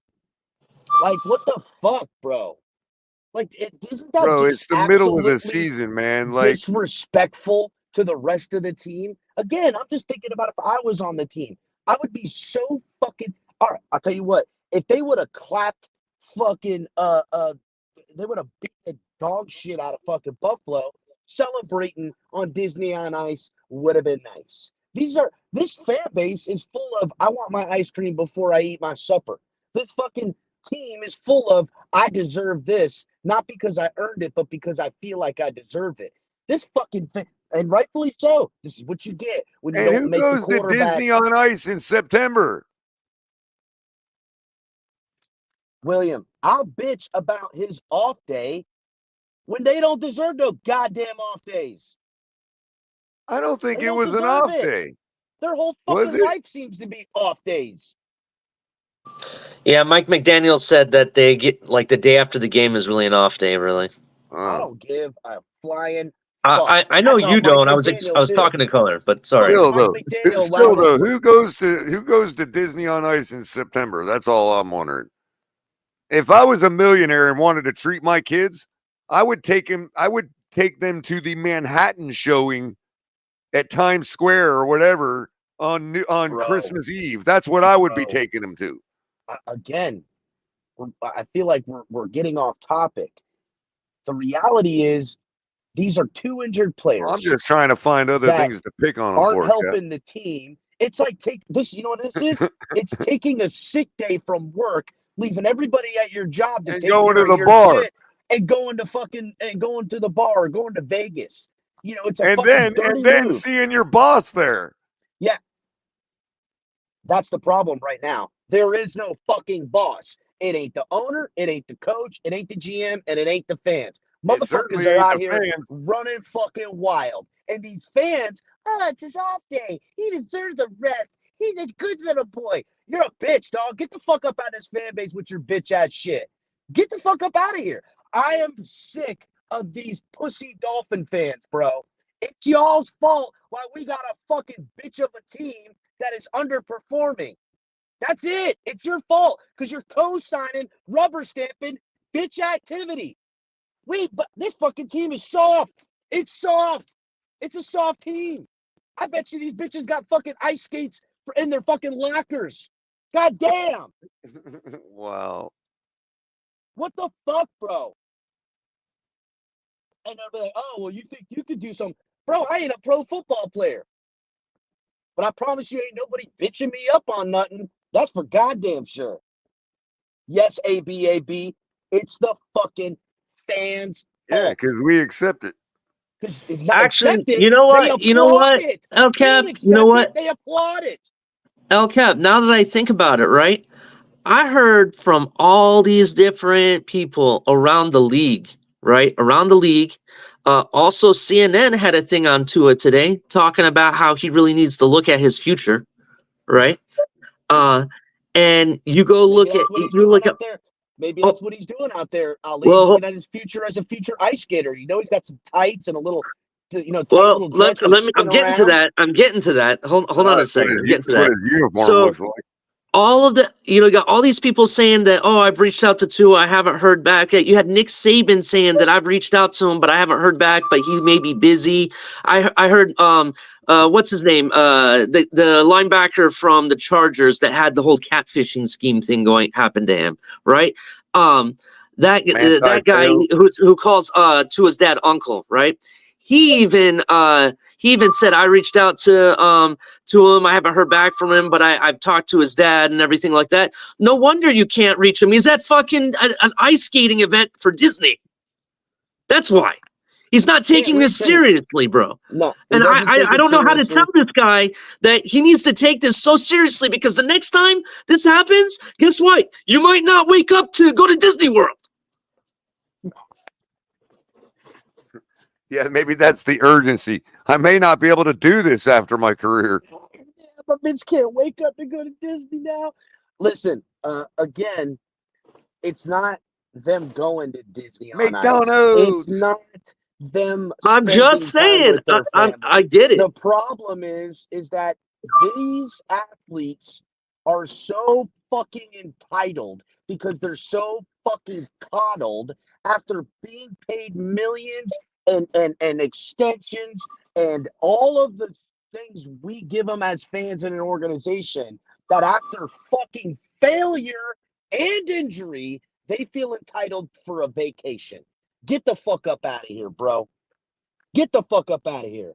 SOFT, soft. Well, soft. Hey, let's just hope that only the people interested in the rest of this season travel with the team this week. How about that? You know what? You know what we're gonna see come Sunday?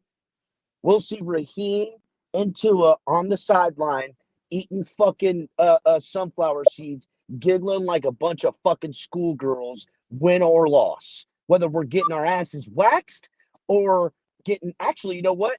That's when they'll giggle. Fuck that, El Cap. Tua's not going to be chewing sunflower seeds, and you know it. He's going to have a Mickey Mouse ice pop in his hand. That's right. Yes. And you know why? Here's the deal, right? If we're losing, they're laughing. If we're winning and Raheem's watching Achane go off for, 150 all-purpose yards, and Tua's watching Skyler throw for 300-plus yards and multiple touchdowns, then they'll be dialed in. They'll be like, oh, I better get my ass in gear. Right now, everybody's so fucking comfortable because everyone's fucking friends and hand in fucking hand. Because it's all about the process, not the result. It's about feeling good and making sure everybody's feelings are okay all the time. Fuck all that bullshit. Win me fucking football games. You know who's not going to fucking Disney on Ice? Anybody, anyone, from the janitor to the quarterback for Kansas City. I don't recall there being a Disney World in Seattle. No, I'm sure there's like a Six Flags over there or some bullshit. Listen, let's just go on a whole tour of them fucking going all over the place. I can't take it, boys. I can't take it. I can't take this fucking team. I can't take this organization. I mean, is our soft-ass team even going to make it through the Chaz zone in Seattle? No, hell no. They'll get slung around like a bunch of blue-haired freaking. Never mind. I'm not even gonna go on. I better just stop right there, boy. I better just stop right there. Oh man. I better just stop right there. Again, I don't know, man. We are rewarding the wrong things around here. That's what it comes down to. And look no further than the contracts. I'm done rewarding the shouldas and the couldas. I want to reward the I've done it. They've won it. That's what I want to fucking reward. You think Tyreek Hill at any given moment would do something like that? I don't think so. Tyreek Hill, you know why? Not because the team demands it, but because Tyreek Hill wants to be the best ever, the best of all time. And that's the kind of guys I want on my football team. So I've had who grind. So I've had a poll going since before the show started, so everybody could hit it on the way in. And the question was, should the Finns make a move for Bryce? Hell no. The possible answers are yes, no, and Tua is God. 22% said yes, 74% said no, and 3% said Tua is God. 125 of you voted. That means that 77% think we should not get Bryce Young. Not at all. The only thing I would do with Bryce Young, I forget what show I saw it on. Someone made it. Before you go, because I got to jump out. I just have to ask this question about Bryce Young. Is he a fan of Disney on Ice? Because if he's not, I might want him over here. God damn it. Fucking Disney on Ice. Fucking bullshit. Can't even fucking believe this. Disney on Ice. Get the fuck out of here. When you wish upon a star. Disney on fucking Ice. Are you fucking kidding me? Oh my God. Look, Culler, to answer your question about Bryce Young makes a lot of sense for what he needs and why Miami makes sense, right? But I don't think Miami is in the mood to sit there and develop a broken quarterback, especially where he's at in his career. Me? All right. What are you talking about? That's our specialty around here. Oh, hold on. Let me finish, please, so I can explain. I forget who it was, but there was a show I was watching, and someone brought up the thought process of trading Bryce Young in a three-way trade that would bring Matt Stafford here. I'm down for that move. Fuck Bryce Young, who's already proven that. As Chase Daniels pointed out in his take, though, that's going to require the Dolphins up and down from coaching staff to team to be in on the rest of this season. You know That what? is correct. You know why I don't want Matt Stafford here? Because then he'll be the next soft bitch. Because that's how we run shit around here. Because What we the bring fuck are in you good talking about? He's athletes. a gunslinger. He's already proven he's won a plays Super in Bowl. now. The Disneyland. guy gunslinger- consistently puts up Listen. numbers, bro. He Listen, plays in Disneyland. You're missing my point, Ali. We bring him here and go, oh, Stafford, you've been so great your whole career. We want you to come here and be our quarterback. Hey, go down the slide. Welcome to our facilities. Do you want your own fucking thing? Here's some free Oh, you're tickets to okay. Disney I on see what Ice. your point is. All right, Yeah, I'm sorry. Yeah, but he's already dealing with all that stuff in Los Angeles, bro. No, he's not. No, he's not. No, That he's team not. is way far more stronger mentally and physically than our team right now. McVay is the And they little don't even have turtle. receivers. McVay is the little turtle on Finding Nemo. What are you talking about, bro? Okay, McVay may be the little turtle finding Nemo, but McVay has won Super Bowls. Come on, guys. We're going to do it. McVay's been to 2 Super Bowls, have won 1, right? He took Jared Goff to a Super Bowl, for God's sakes. I bet you they got a slide in there. He also took Matt Stafford to a Super Bowl. I bet you they got a slide in there. They don't. We're the only ones that have the slide. We also are the only ones that have the Disney Plus subscription that plays 24/7 in the training facilities. They're literally dressed like Donald Duck out there, bro. Well, I can't really speak to that. What I can tell you, though, is I'd rather have Matt Stafford than Bryce Young all day long. Again, and we know what that requires, though, Ali. And it's like, I'm not convinced. Maybe it's going to take this week. I don't know. But I'm not convinced anybody cares about the rest of this season. Well, we'll see what happens tomorrow on Sunday. We'll see what happens. I already know half the fans don't care about it anymore. You know, especially if their God can't play. Oh, look at this. EM's in the chat calling Cap trash, and Cap goes ahead and runs away. I know, right? Man, EM, this guy keeps dodging you. Why does he keep dodging you? I was wondering why Cap left so abruptly. I think he's afraid of EM. EM might have goods on him. I want to know. Damn, Ali. You're in the pot. I'm just kidding, man. Just kidding. No. Salute to EM. Salute to Cap. Culler, I got to go. Go ahead. Continue the show. Love it. Make sure you hit like and subscribe. Thank you, Ali. Yeah, I'm going to get to the last pertinent part of this presser here that I think is absolutely hilarious. So remember, the question was, there's a popular opinion in the Dolphins fan base that anybody could run this system. How does that make you feel, McDaniel? Because we always want to know how everybody feels. I mean, I kind of get triggered, kind of understand, like, to say that anybody could, then we would have open tryouts, and that would be very, very salary cap friendly. I think. Yeah, because we've always had open tryouts here. Yeah. And if anybody thinks my system can be run by anybody, well, by golly, I'll make sure it can't. Just because the people that end up, being at the helm of the offense end up having productivity, I think you can't. I think the way that Tua plays the position is very unique, and that's always triggered me when people have said anybody can. And then I think Skyler isn't anybody. He's someone that's diligently worked.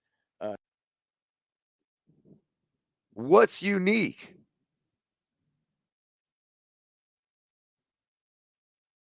I mean, if you mean unique in that he's the only one that doesn't have the skill set to be here, and that's what you consider unique, then yeah, I guess.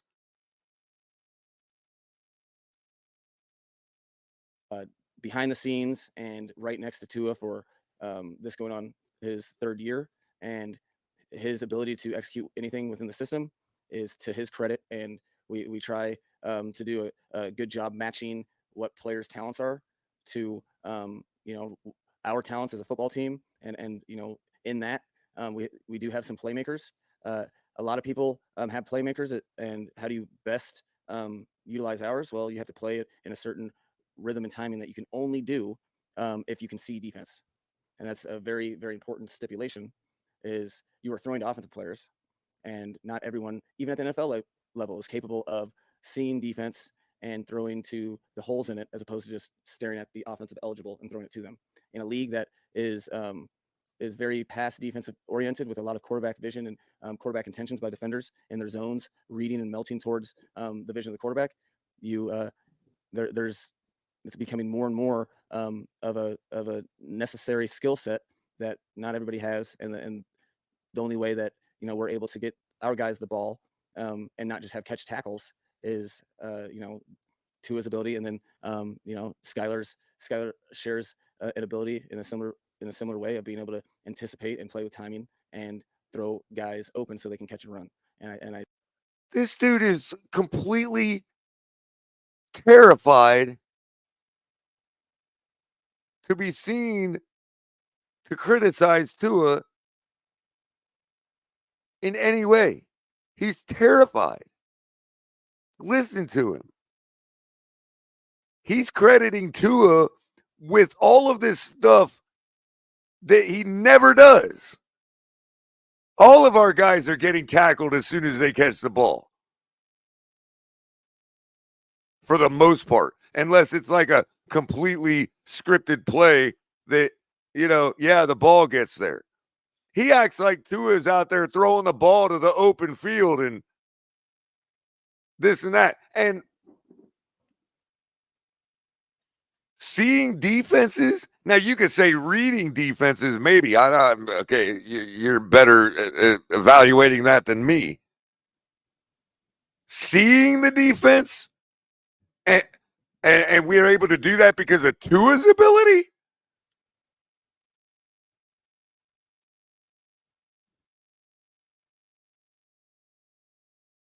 You literally have to design plays to create open spots for him to see.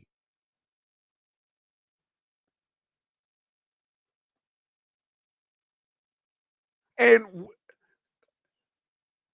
where has this guy been? It's becoming more and more prevalent in the league that you have to have this ability to throw your guys open. This is football, bro.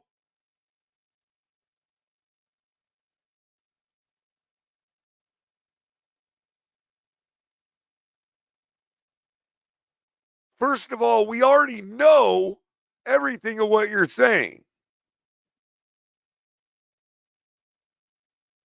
It's nothing new.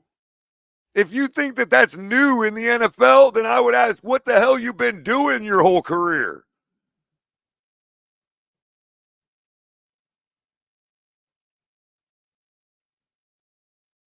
And then to be attributing Tua with those qualities,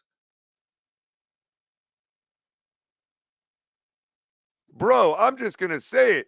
If your offense is too complex for everybody to run, you're making it that way.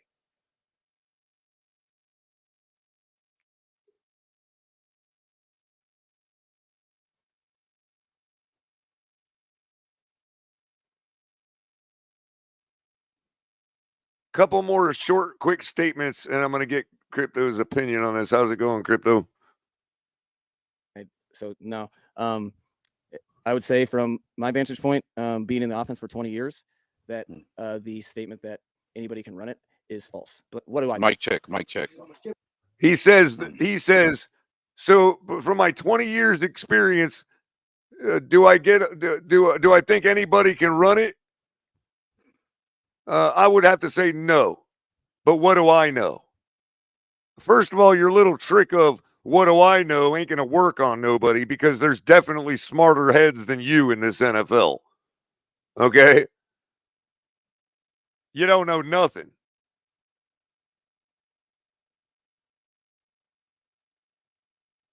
I can tell you what you know. You know how to lose a playoff game. Okay, I'm back. Can you hear me? Yes, I can, Crypto. How we doing this afternoon? I'm doing all right.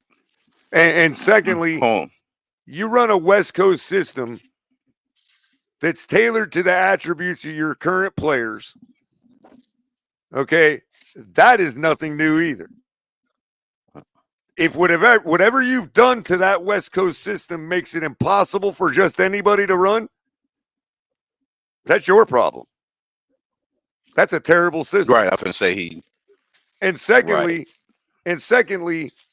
nobody is out here saying anybody can run it. That's a straw man. And by the fact that you're straw manning people tells me that you are such a sycophant for Tua that you can't even see straight.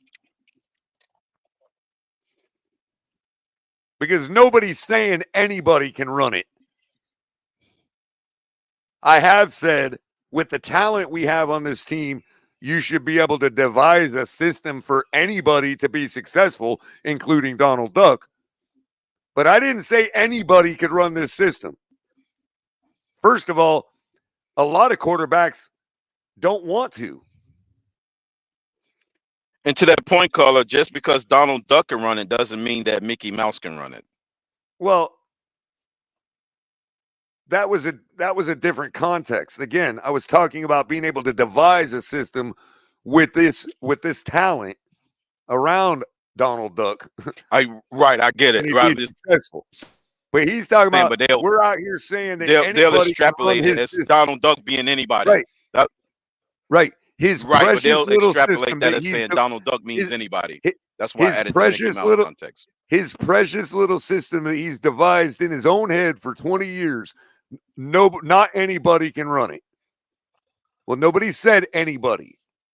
Okay? We said the list of quarterbacks that we had opportunity to get besides Tua over this last 4 years, okay, all of them could run it.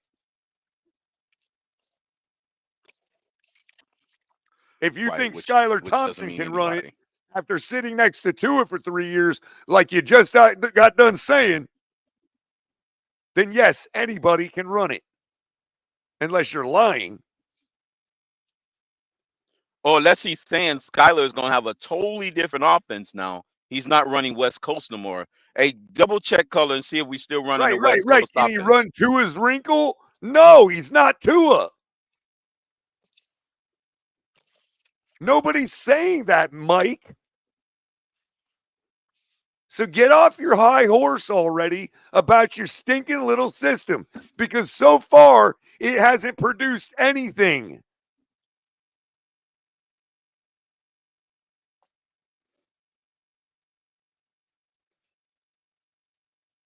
We're not the 49ers. Well, it seems like this system overall is down bad.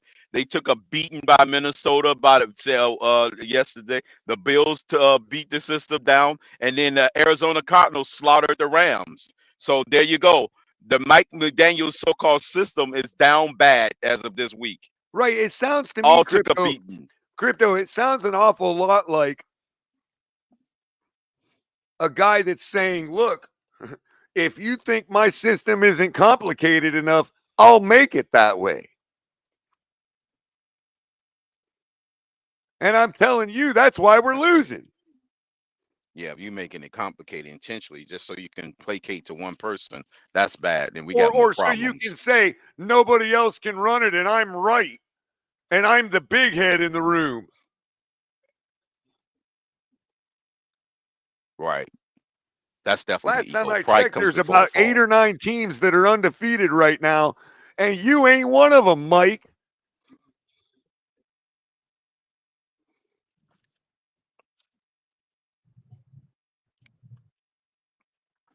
You get to see one of them this week.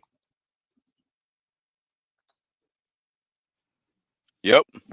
What's up, Mr. He's Pope? got a shot taking one of them out. What's up, Mr. Pope? I was down in the chat room and I was hoping, and when I say this, don't get the wrong idea, I was hoping that this was like a play that y'all did maybe a couple months ago.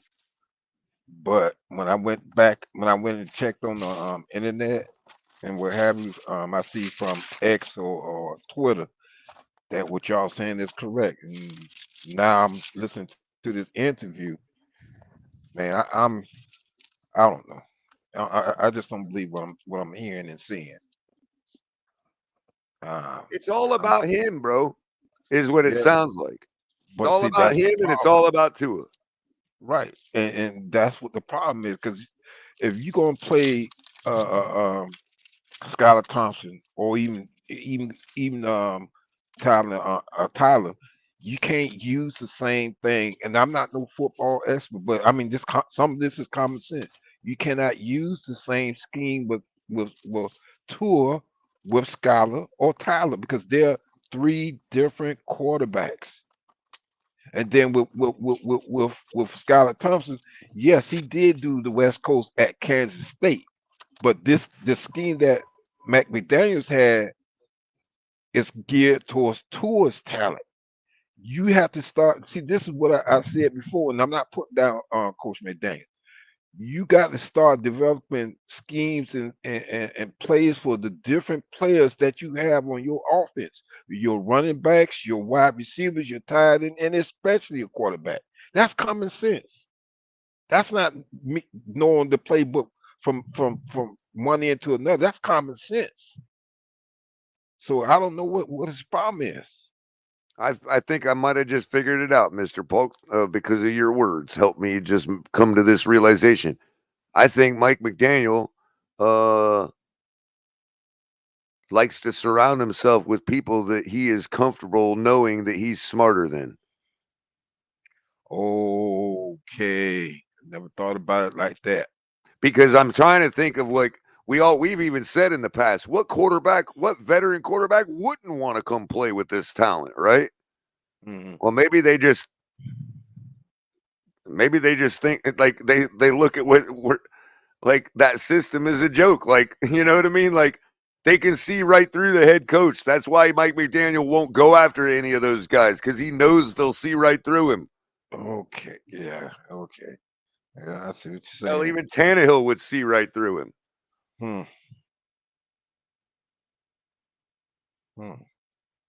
You know? It's like weak-minded people that he surrounds himself with. That's why we're soft. Right. Because the entire team he surrounded himself with are weak-minded people.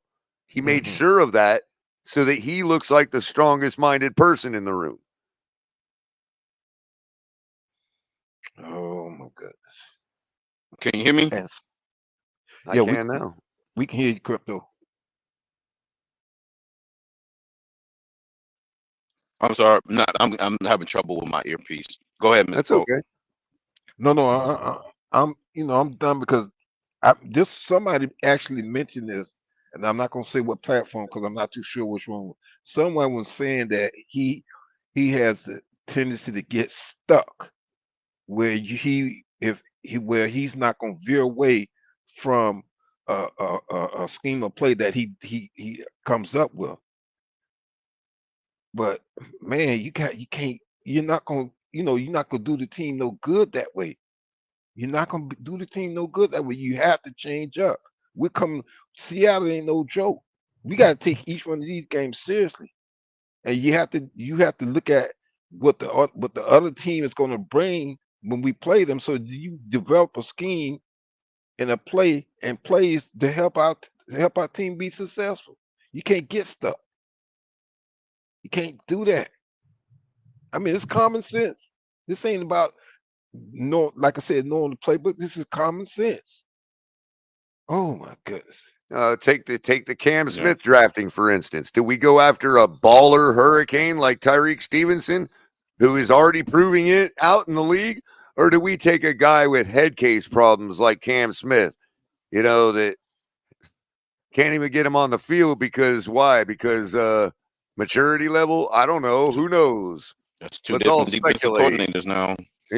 So I it's mean, not the coordinators no more. all I know is the guy we had a chance to get instead is balling out in Chicago.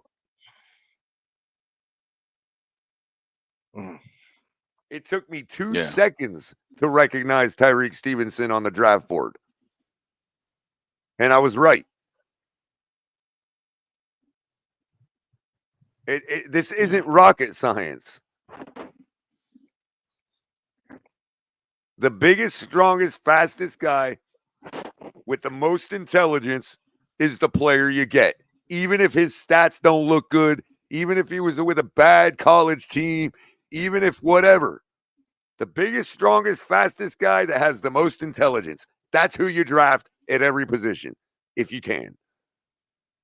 I didn't need to take one. I took one look at Tyreek Stevenson and knew that's who we should have picked in the draft that night. But no, we get some guy 10 places down the board who nobody even saw coming because we got to be galaxy brained about everything. It's the same way Mike McDaniel calls his plays, galaxy brained. Like, bro, sometimes a cigar is just a cigar.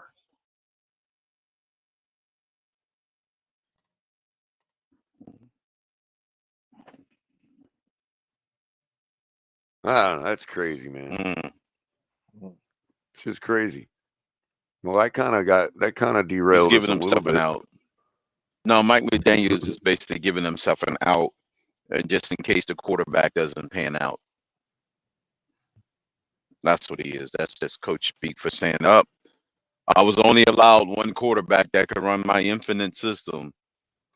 I think that's just a pre-buttal to his demise. That's just my opinion.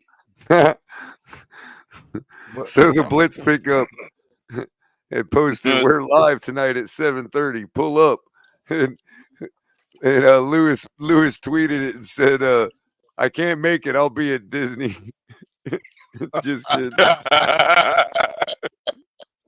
Oh man, yeah, Lewis.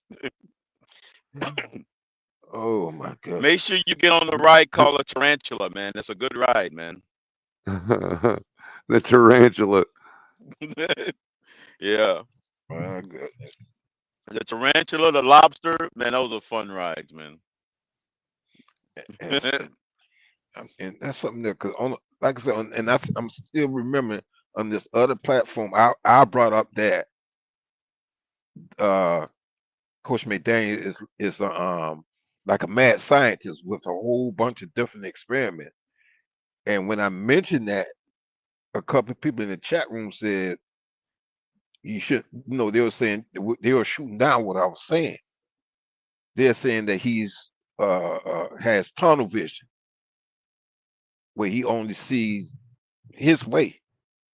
In fact, somebody used it's either his way or the highway. And I brushed it off. Wow. Well, everybody hit the like Well, button. Mike McDaniel's positioning himself. We're gonna go over some things about this game coming up really quick, and then probably shut it down because we are at the 2 hour and 15-minute mark.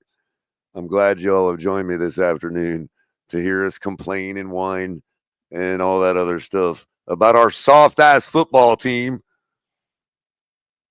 Well, we care about our team. That's why we do this. We're not here trying to crucify McDaniels or Tua or any other player. We just want our team to be successful. That's why you give them compliments when they do well, and you critique them when they're not. We can do that. That's what you're supposed to do if you're a true fan of your team. So if you're in the greater Seattle area Sunday and you're a Dolphin fan, tickets are as low as $111 for this game. Odds for the game, over-unders 42.5. And the spread has now grown to plus 4.5. They're giving Miami. Money line is plus 180 for the Dolphins, minus 215 for the Seattle Seahawks. And I'm sorry, the over-under is 41.5. I was looking at the open. Matchup predictor from ESPN Analytics has the Seattle Seahawks winning this game 66.5% of the time to our 33.2%. Also, that means I can make some money. I can make a 35-point spread. Like I'm not spreading the actual numbers. I'm meaning Greek crypto. 35 cents on every dollar I invest. Right, That's what I'm talking about. Good I can gracious. make Crypto 35 points. Fizz I'm get looking to make started. some Oh, money this weekend. 35 cents on every dollar. I'm not an investment advisor, but hey, you might want to take that into account. Crypto Fizz get started, y'all. I'm not a financial advisor, but hey, on Sunday, they may be your best interest to make 35 cents on every dollar. So that being said, game time weather again, 60 degrees in the evening. Feels like temperature of 50, 59, virtually no wind, and quite humid at 74% humidity. So currently on the season, Geno Smith, 51 for 69, 498 yards, 2 touchdowns, 1 interception. Skyler has a quarter of play under his belt. We don't even really need to read those numbers. Our quarterback's injured, so we don't really need to read his, but our offensive helped our quarterback produce 40 for 62, 483 yards, 2 touchdowns, and 3 interceptions. Our running back has 32 carries, 120 yards, 1 touchdown. That would be Devon Achane, and Kenneth Walker III, 20 carries for 103 yards and 1 touchdown, and he is questionable for the game. Tyreek Hill on the year, 10 receptions for 154 yards, 1 TD, and DK Metcalf, 13 receptions for 168 yards and 1 touchdown. Very similar offensive production from these teams. I'd like to believe ours should be better, but we saw how we performed Thursday night, so that wasn't going to happen. So what do you think, Crypto? What are your keys to this game before we get out of here? Being that we have, given that our team will show up and play as if we have our number one quarterback playing. Given the travel, I'm saying it is imperative that you do not have a turnover that leads to the snowball. Because I think a single turnover with that fans and that 12th man that they got will lead to a snowball effect. So basically, you got to pitch a shutout when the turnover battle. That's my key to victory when it comes to traveling on the road and going up there. Yep, that's the key to victory. Pitching a shutout when it comes to the turnover battle. And what do you think, Mr. Polk, on offense? What do you think we can do to get the ball in the end zone with Skyler at the helm? Well, we need to utilize our wide receivers, our tight ends. If our running is doing well, stick with the running, but utilize your wide receivers and your tight ends. Don't just be have a sight on Tariq and Waddle. Also throw it to your tight ends. Utilize your tight ends. Also your fullback. Utilize Ingle, but the line definitely has to step up. They have to step up. You have to step up because Seattle is not no slouch team. We got the talent, but we're playing a team that's not a slouch team. So we got the offensive line definitely got to step up and give and protect Skyler Thompson back there. Yep. That being said, look, the running game. We got to pound this rock so hard. Yeah. We got to run the ball so much that the Dolphins fans never want Mike McDaniel to run the ball again. And I'm going to add something to what you just said.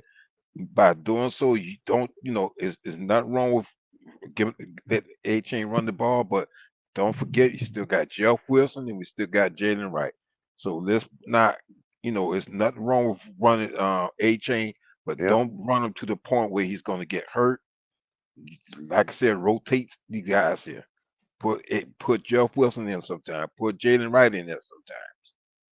The other thing we need to utilize is our speed, obviously, and the fact that, if we can get around that edge, we need to keep it with our guys going head up against their corners and not their linebackers. So, I suspect we should see a lot of jet sweeps, a lot of end arounds. You know, a lot of we gotta get around the edge, because that's going to be the key to being able to keep our running game going and keeping the ball out of the Seahawks' hands. Because Geno Smith is good enough to get the ball to Lockett and DK Metcalf on a regular basis. So, what's up, Shake? What's up, Shake? What's up, What's up, guys? How y'all Shake? doing? Welcome to Canes Nation, Shake. Welcome to Canes Nation. Did you say Gay Nation? Hey, listen, nothing wrong with that. But hey, listen, Culler, I mean, Crypto, I don't judge you for your preferences. Hey, the Canes are #1, man. Hop on board, man. It's all right, man. Hop on board. Yeah, I'd swim in a pool of piranhas before I do that. Oh my goodness. Oh Oh well. man, you heard it here first, fellas. Shake prefers piranhas baby, over AB? gators, man. Shake's like, I'd rather drink turpentine and piss on a brush fire. Hey, listen, if you ever see me wearing Canes gear, please know that I'm being held hostage. No, I'm caught. Hey, I'm what calling. what size you wear, Shake? I'll make sure I get you a large or extra large. You know, Blink would you want twice the if you need stork help. or the straw hat? The stork with the straw hat, or you know, some baggy pants with the green You and know what? You know orange what? stripe. Give me a. First of all, what's up, AB? No, give me. I want a nice T-shirt because I like to use those for like mops. I mop the floor with that. I could use that as or a welcoming mat or whatever. You know, it is what it is. But no, I wanna first and foremost, I wanna say great show, Culler, as always. You know, and Thank you, sir. And secondly, I want to thank Chef Ju for joining us last night in the Insomnia. So Most yeah, by the definitely, way, Chef Ju. yeah, so you guys know, man, he delivers now his cookies. So he talks about that. So if you want some great cookies from Chef Ju, hit him up and he'll have them delivered to you. Yep, Chef Jules, good people. Yep, good people. He delivers. Oh, and also Nene, I see Nene down there in the chat. Congratulations, Nene. Keep up the good work. I'm praying for you, my sister. Hit the like button if you haven't hit the like button. We have a difference in 7, I think, in the like buttons. So get the likes up to the viewerships. Hell yeah. Easiest and most free way to help the channel is hitting the like button and subscribing. Turn on your notification bell, because we always pop in and drop a tailgate whenever there's news or something interesting to talk about.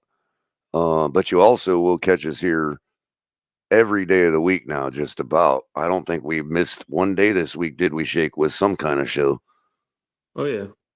Yeah. So we got I 5 days, yeah. I didn't have a show yesterday, but Thursday, I got to take some day off at some Yeah, point. well, we had TMI Thursday yesterday, and Yep. Insomnia.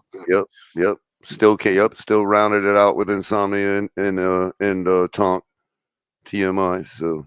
Oh man, yeah, I had a busy day yesterday. I did happy hour on Larry K. I did Insomnia, and right after I finished helping produce the. By the way, which I appreciate you, Culler. No problem at all. No problem at all. Taking the reins. Tonk gets a little antsy when the show don't start. You know what I mean? But Tonk he's a. Hey, by the way, I'm gonna issue this next Thursday on TMI. I'm issuing a challenge, because I know I can speak for Crypto on this, because we don't run from nobody. I'm issuing a challenge to Tonk and El Capitan. Oh damn! For the pick'ems. Yep.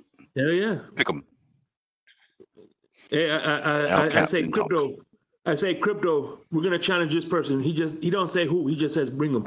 Right, Crypto? Bring them. Yeah. Right. Just bring them. Don't tell me who. Guaranteed Tell me when and where. Guaranteed to be in the cellar. Our opponents are guaranteed. Mm-hmm. There's a permanent slot for the cellar on every episode for our opponents. Like The Rock say, just bring it. That's all right. I got the secret weapon, Miss Fins. Yeah, I heard the challenge is on there, so yeah, we're Yep, taking on challenge has everybody this definitely year. been accepted. Miss Fins and yours truly, color commentary from the league-wide Wednesday team will be going into Insomnia's territory to accept the challenge levied by Shake Money and Crypto. Okay. So, yeah, we just got to work out the details of how we do that. Yeah, not to mention we got the West Coast Dolphin fans. We're going to be taking on again. We beat last year. We're going to be taking them on again too. Dolphins. I heard it was tough sledding there against that blitz pickup team. Well, yeah, we beat them. We had combined. We had 22. We had 22 wins combined, and they had 17 combined. So. Yeah. By the way, Raphael Courtright had a bad week last week. He only won 5 games. Yeah. Yeah, Raphael and the military, all Nene and Big Nick and Bryce got to do is just get 6 wins and they automatically just get 6 wins. That's the threshold for them to get the military title. Now, Shake, you see, so Nene, there's your bar, Nene. But hey, it's not over though, yo. It's not over because once they get their episode right, then we're gonna play the first seed plays the 4th seed, the second plays the 3rd seed, and then that's how we'll determine who the winner is. Of those brackets. Yeah. Yeah. Exactly. They have like a little mini bracket or bracket tournament, like a military. Not to mention tournament. we get to one of the reasons I'm doing it separately so we can get to know them individually first. You know what I'm saying? Yeah. So y'all are doing the military challenge too, right? You have Nene with the Army. First. Yeah, Nene's hopefully Nene will be on next week. She had some school she had some things to do with school, so we're hoping to get it this Wednesday. Man, she's going for like resident professor or something with that school, man. She can start taking mail there. Yeah, she got the mail classes coming up this semester. Yeah, man, she's dedicated. I can tell you that. That's for real. Not like crossing that final hurdle. Oh, shout out to Red, White, and Bills down there in the chat room also. What's up, Sean?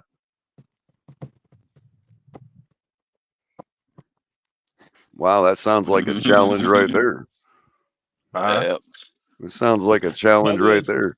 No, I'm just shouting out to Red, White, and Bills. By the way, I know why. I see why Mike the Sick, why Miss Fins has a soft spot for Red, White, and Bills, because he does kind of look like he does have a slight resemblance to Mike the Sicky. I didn't know that part. The Mike the Sicky kind of look like Dono. No. Speaking of, shout out to Dono. Locked On Canes. Caught his episode this morning. No. Hey, listen. Look, nothing. I love Brandon Perner. Brandon Perner. I've had him on before on the Smoke Lounge. He does the Locked On Gators. Great host. You know what I mean? But in my opinion, this is strictly my opinion, and I'm not being biased. I like his delivery. I like how he talks. Alex Dono is by far their best. And doesn't matter. You pick the team. He's better. To me, he's the best host they have. He's the best locked on guy. Yeah. Yeah, he's great. He's a local guy, and he does have some true, broadcasting experience. So he brings that to the table, and I think the dude is genuinely really, really nice dude too. Oh yeah, he is.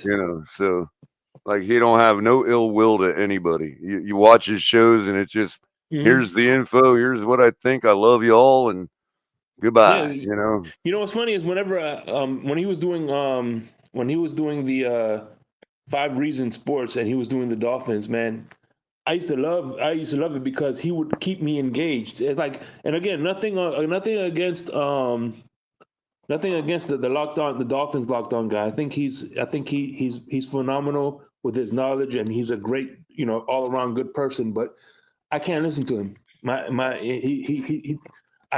every time I listen to him, I tune him out.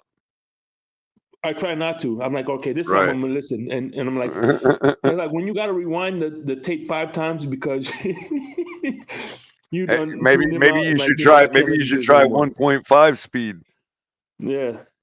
It worked. It worked. It works good for McDaniel. It might work on crabs too. You know?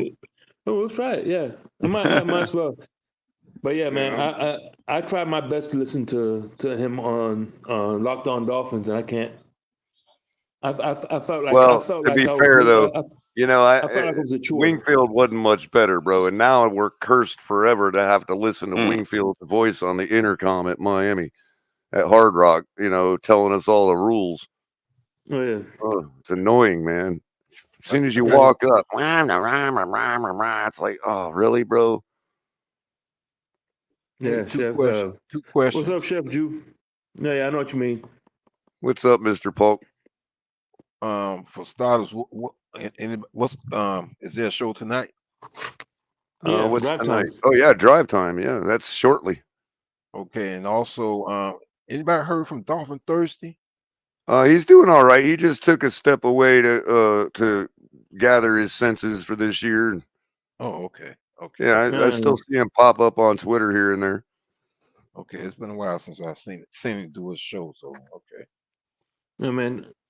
I think he's one of the just like yourself, Mr. Polk. I think he's one of the nicest human beings you'll ever fucking meet. Yeah, I know what you're saying. He's kind of soft. He's kind of soft spoken. Yeah, and I appreciate that, Shape. Believe you me. Appreciate all you guys up there, man. Well, you know what else is like man. that too? He's a real soft spoken, nice guy. John Featherland. John Featherland is a real stand up guy. Oh yeah. Yeah. We'll see him a lot during the season. He likes to come up. No, I think he's down in the chat room right now. Yeah, he's down there right now. He's making sure everybody's aware that the Hurricanes are ranked number 8 in the nation. John Felton said that. It's my favorite number next to the number 1. He showing off here. I've always been an 8 guy. 8's always been my number. If the Hurricanes and the Buffalo Bills win the championships this year, I'm retiring from broad YouTube. Oh, wow. Well, one part of that equation is going to happen. Get me to root against the Canes, Shake? I'll tell you what. If it's just the Canes, I'll be fine with it. Okay, because I can't root against my team, but Shake. Buffalo, either way, if Buffalo wins the championship, I'm retiring. Yeah, I mean, considering the trophy case is a big part of what you got, Shake. You know what I mean? Yeah. Hey, also, I think we got that somewhere around here. Let's see. By the way, I'm speaking in tongue in cheek. I'm not retiring. Yeah, that right there. There Hey, you go. Shake. That's One half the of trophy case. There you go.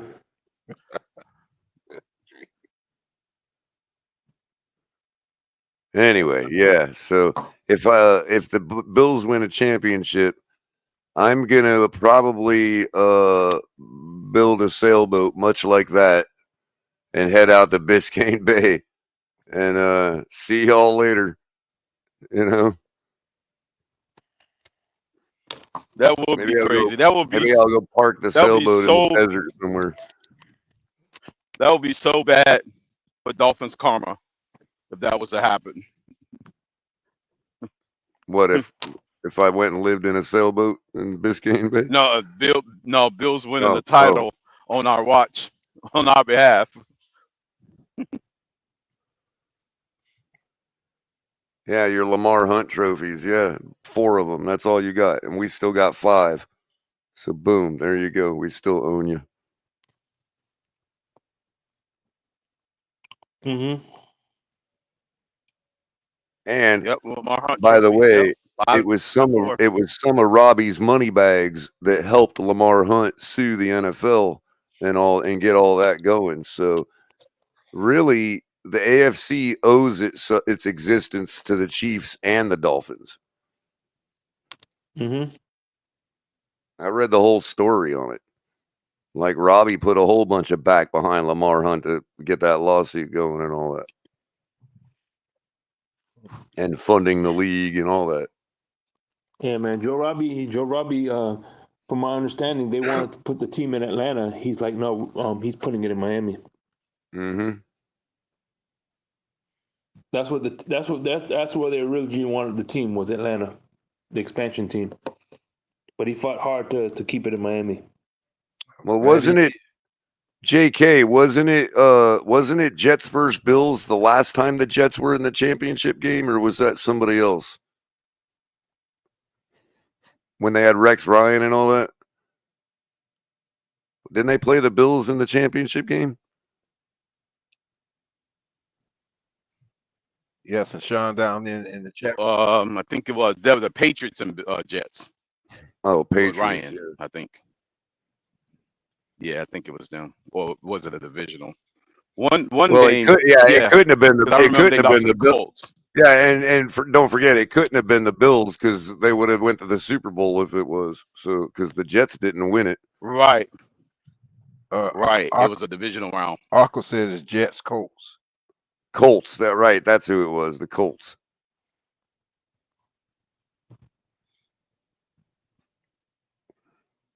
New York Jets franchise encyclopedia. All-time passing leader. Joe Namath. Sanchez was on the broadcast. It's not Joe Mixon. Nope. All-time rushing leader, Curtis Martin. Oh my goodness. Wasn't Joe Mixon? Don't say that name. Oh, Shake. Joe Mixon got hurt the other day, man. Oh man. Yeah. Yeah, I think he had some back spasm.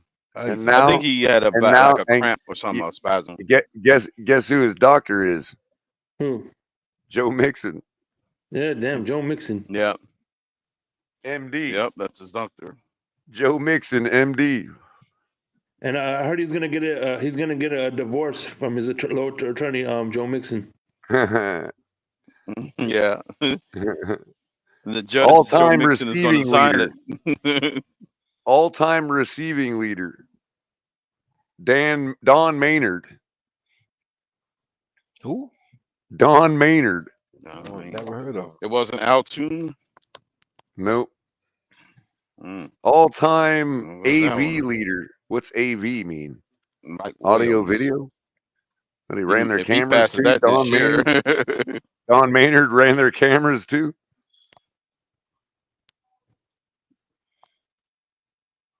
Mm. Winningest coach. You know what his record is? Probably Their what, winningest 7-9? coach. Their winningest coach's record is 71 and 77 and 6. And his name is 6 games under 500. His name Wow. is Weeb Eubank. He's been a Weeb. coach for them for a while. They had that many wins. WEEB. Weeb. How is That's their winningest how many coach. years he coached? He's got to been coaching for over a decade to get them many wins. We the people. Weeb the people. He's got to been coaching over at least 10 years just to get 70-something wins at the rate they've been winning. Now, Crypto, their all-time scoring leader was their kicker from the Marino era. You remember his name? Who was that kicker? As soon as No, I it tell wasn't you, Crosby. you're gonna remember. It's It Pat wasn't Leahy. Crosby, was it? Pat yeah, Leahy. Pat Leahy. Okay. Pat Leahy, yeah. Yeah, I remember Pat. Yep. Yeah, he kicked some crucial field goals in shootouts that we used to have back in the Marino era. He's had some crazy field goals. Exception of that snow game. He missed them. Culler, you mentioned Pat Curtis Leahy. Martin. Man, I used to Curtis hate Martin. playing the Jets and Curtis Martin. Good grief, I hated playing them. Hey, by the way, shout out to EM Dolphin fan in the chat real There's quick. I him. just wanted to say, when he was on the Blitz pickup, I co-signed just about everything he said on that Oh yeah, the Wednesday last night. episode. Yeah, I did Yeah, too. I couldn't respond in real time because I looked at the replay of it, and I wanted to turn me up too. in real time. Tell EM to turn up in real time. I couldn't do it. I had to Yeah, listen 'cause to the I think replay. I was like, turn up, and I was like, we oh, was I'm listening to recording the some. replay. I can't say Yeah, we nothing. was on the smoke lounge. That's why we couldn't do it because we was on the smoke lounge. That's why we Yeah, couldn't. we was doing the recording and on Smoke Lounge. I couldn't. I was like, oh damn, I can't type in the chat. I was like, oh, that's right, I'm recorded. But yeah, I was gonna tell EM, yeah, man. Oh, actually, I thought I Some of was. the stuff They I no. definitely See, hold on. I thought it was going to be this team. It was the Steelers they lost to in that championship game. They beat the Colts in the wild card round. They beat the Patriots in the divisional round, and they lost to the Steelers in the conference championship. And guess who that was Coach Rex Ryan, and guess who their defensive coordinator was? Mike Pettin. Oh, Rex Ryan's defense D coordinator at that time? Yep, Mike Pettin. Uh-oh, somebody called Michael K. Guess who Michael worked K. under Rex Ryan and Mike Pettin? Take a wild guess. Rex Ryan and who? Under Rex Ryan. And Mike Pettin. Joe Mixon. Good guess. Was it Weaver? It was, in fact, Anthony Weaver. Weaver? Yeah, Weaver. Michael K is in the chat. Yeah, he's under that tree. Mike Tannenbaum was their Mike Tannenbaum was their GM. Ooh, man. Aquavision said was it Kevin Bacon? Kevin Bacon.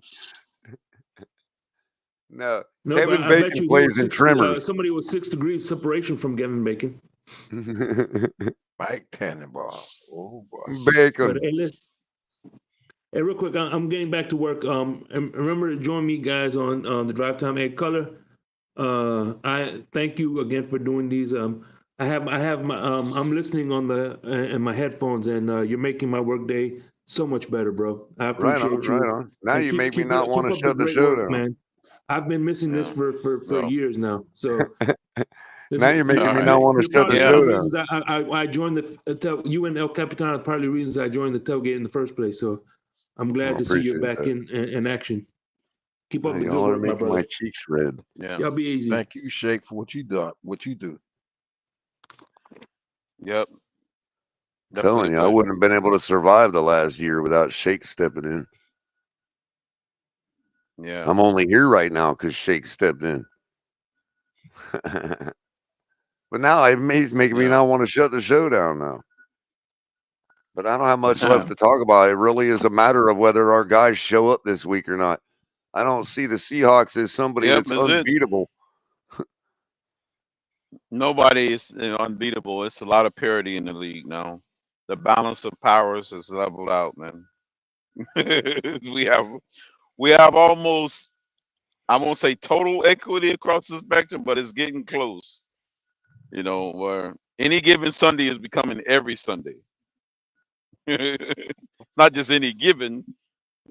Any team can beat any team any day. And they will beat any team. It's not like the Seahawks have anything on what McDaniel would do with Skyler other than that playoff game. It's not like they're our division opponent and they know us inside out. I say it till I'm blue in the face. It's only and always been about the 3-hour window. You can revert back to form and be a trash team, but if you're not a trash team in that 3-hour window, you can beat anybody on any time of the week. It's about the 3-hour window all the time. Well, shout out to everybody in chat. I know Shake's gonna hate it, but I gotta shut it down because I gotta help Capitan call this debacle of a game this week, man. I gotta save my voice. It's just come back finally. Yeah, you got to save it for. It's a prime, almost prime time game. It's 4:25, Eastern. So we're in the John, spotlight again. I do believe Ali should be on Saturday night because it's an away game, so he don't It's have to an be away anywhere on evening Sunday game, morning. right? Yeah. And plus, it's you still got 3 hours. Shake is going to be going at the drive time. That usually is around 6:37 sometimes. Yeah, 6:30. And Yeah, of go course, ahead, if I find myself bored and aggravated tomorrow, I'll fire one up. Like I did last week because I was bored and aggravated. But other than Michael that, K, there's no explanation for the 14 games times 3. Last time I checked, that's 42. So there's a 42-hour time period between the Dolphins and Bills. The Bills have gotten the best of us 12 of those times out of the 42 hours that was allotted. So the theories still apply. So it just expanded out times 14 games. 14 times 2, times 3 is what, 42, right? So in the 42 hours that we've played the Bills over the last several years, they've gotten the best of us 12 times. So it still applies. It was a 42-hour window when it become our between our two teams. is this like a continuing debate we didn't know about, but where you guys are like really deep in the weeds and? No, I guess he was commenting on my 3-hour window statement between every team in the league. Yeah, the Bills have gotten the best of us for 90% of those 42 hours in the last 14 games. That's all. They may have gotten the best of us, what, freaking 30 out of the 42 hours? If my record's correct. So, yeah, there you go. I bet you there's a number, Crypto. I bet you there's a number that's not less than 1 people out there that called up their agent and canceled their season tickets for next year because of what we just heard about Mostert and Tua and Jonnu. Oh, okay, not less than 1. There's at least the number is not less than 1 of people that did that.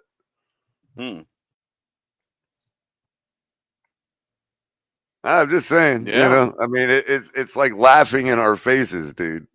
I understand people have their own lives and all that, but it truly is laughing in our faces, man.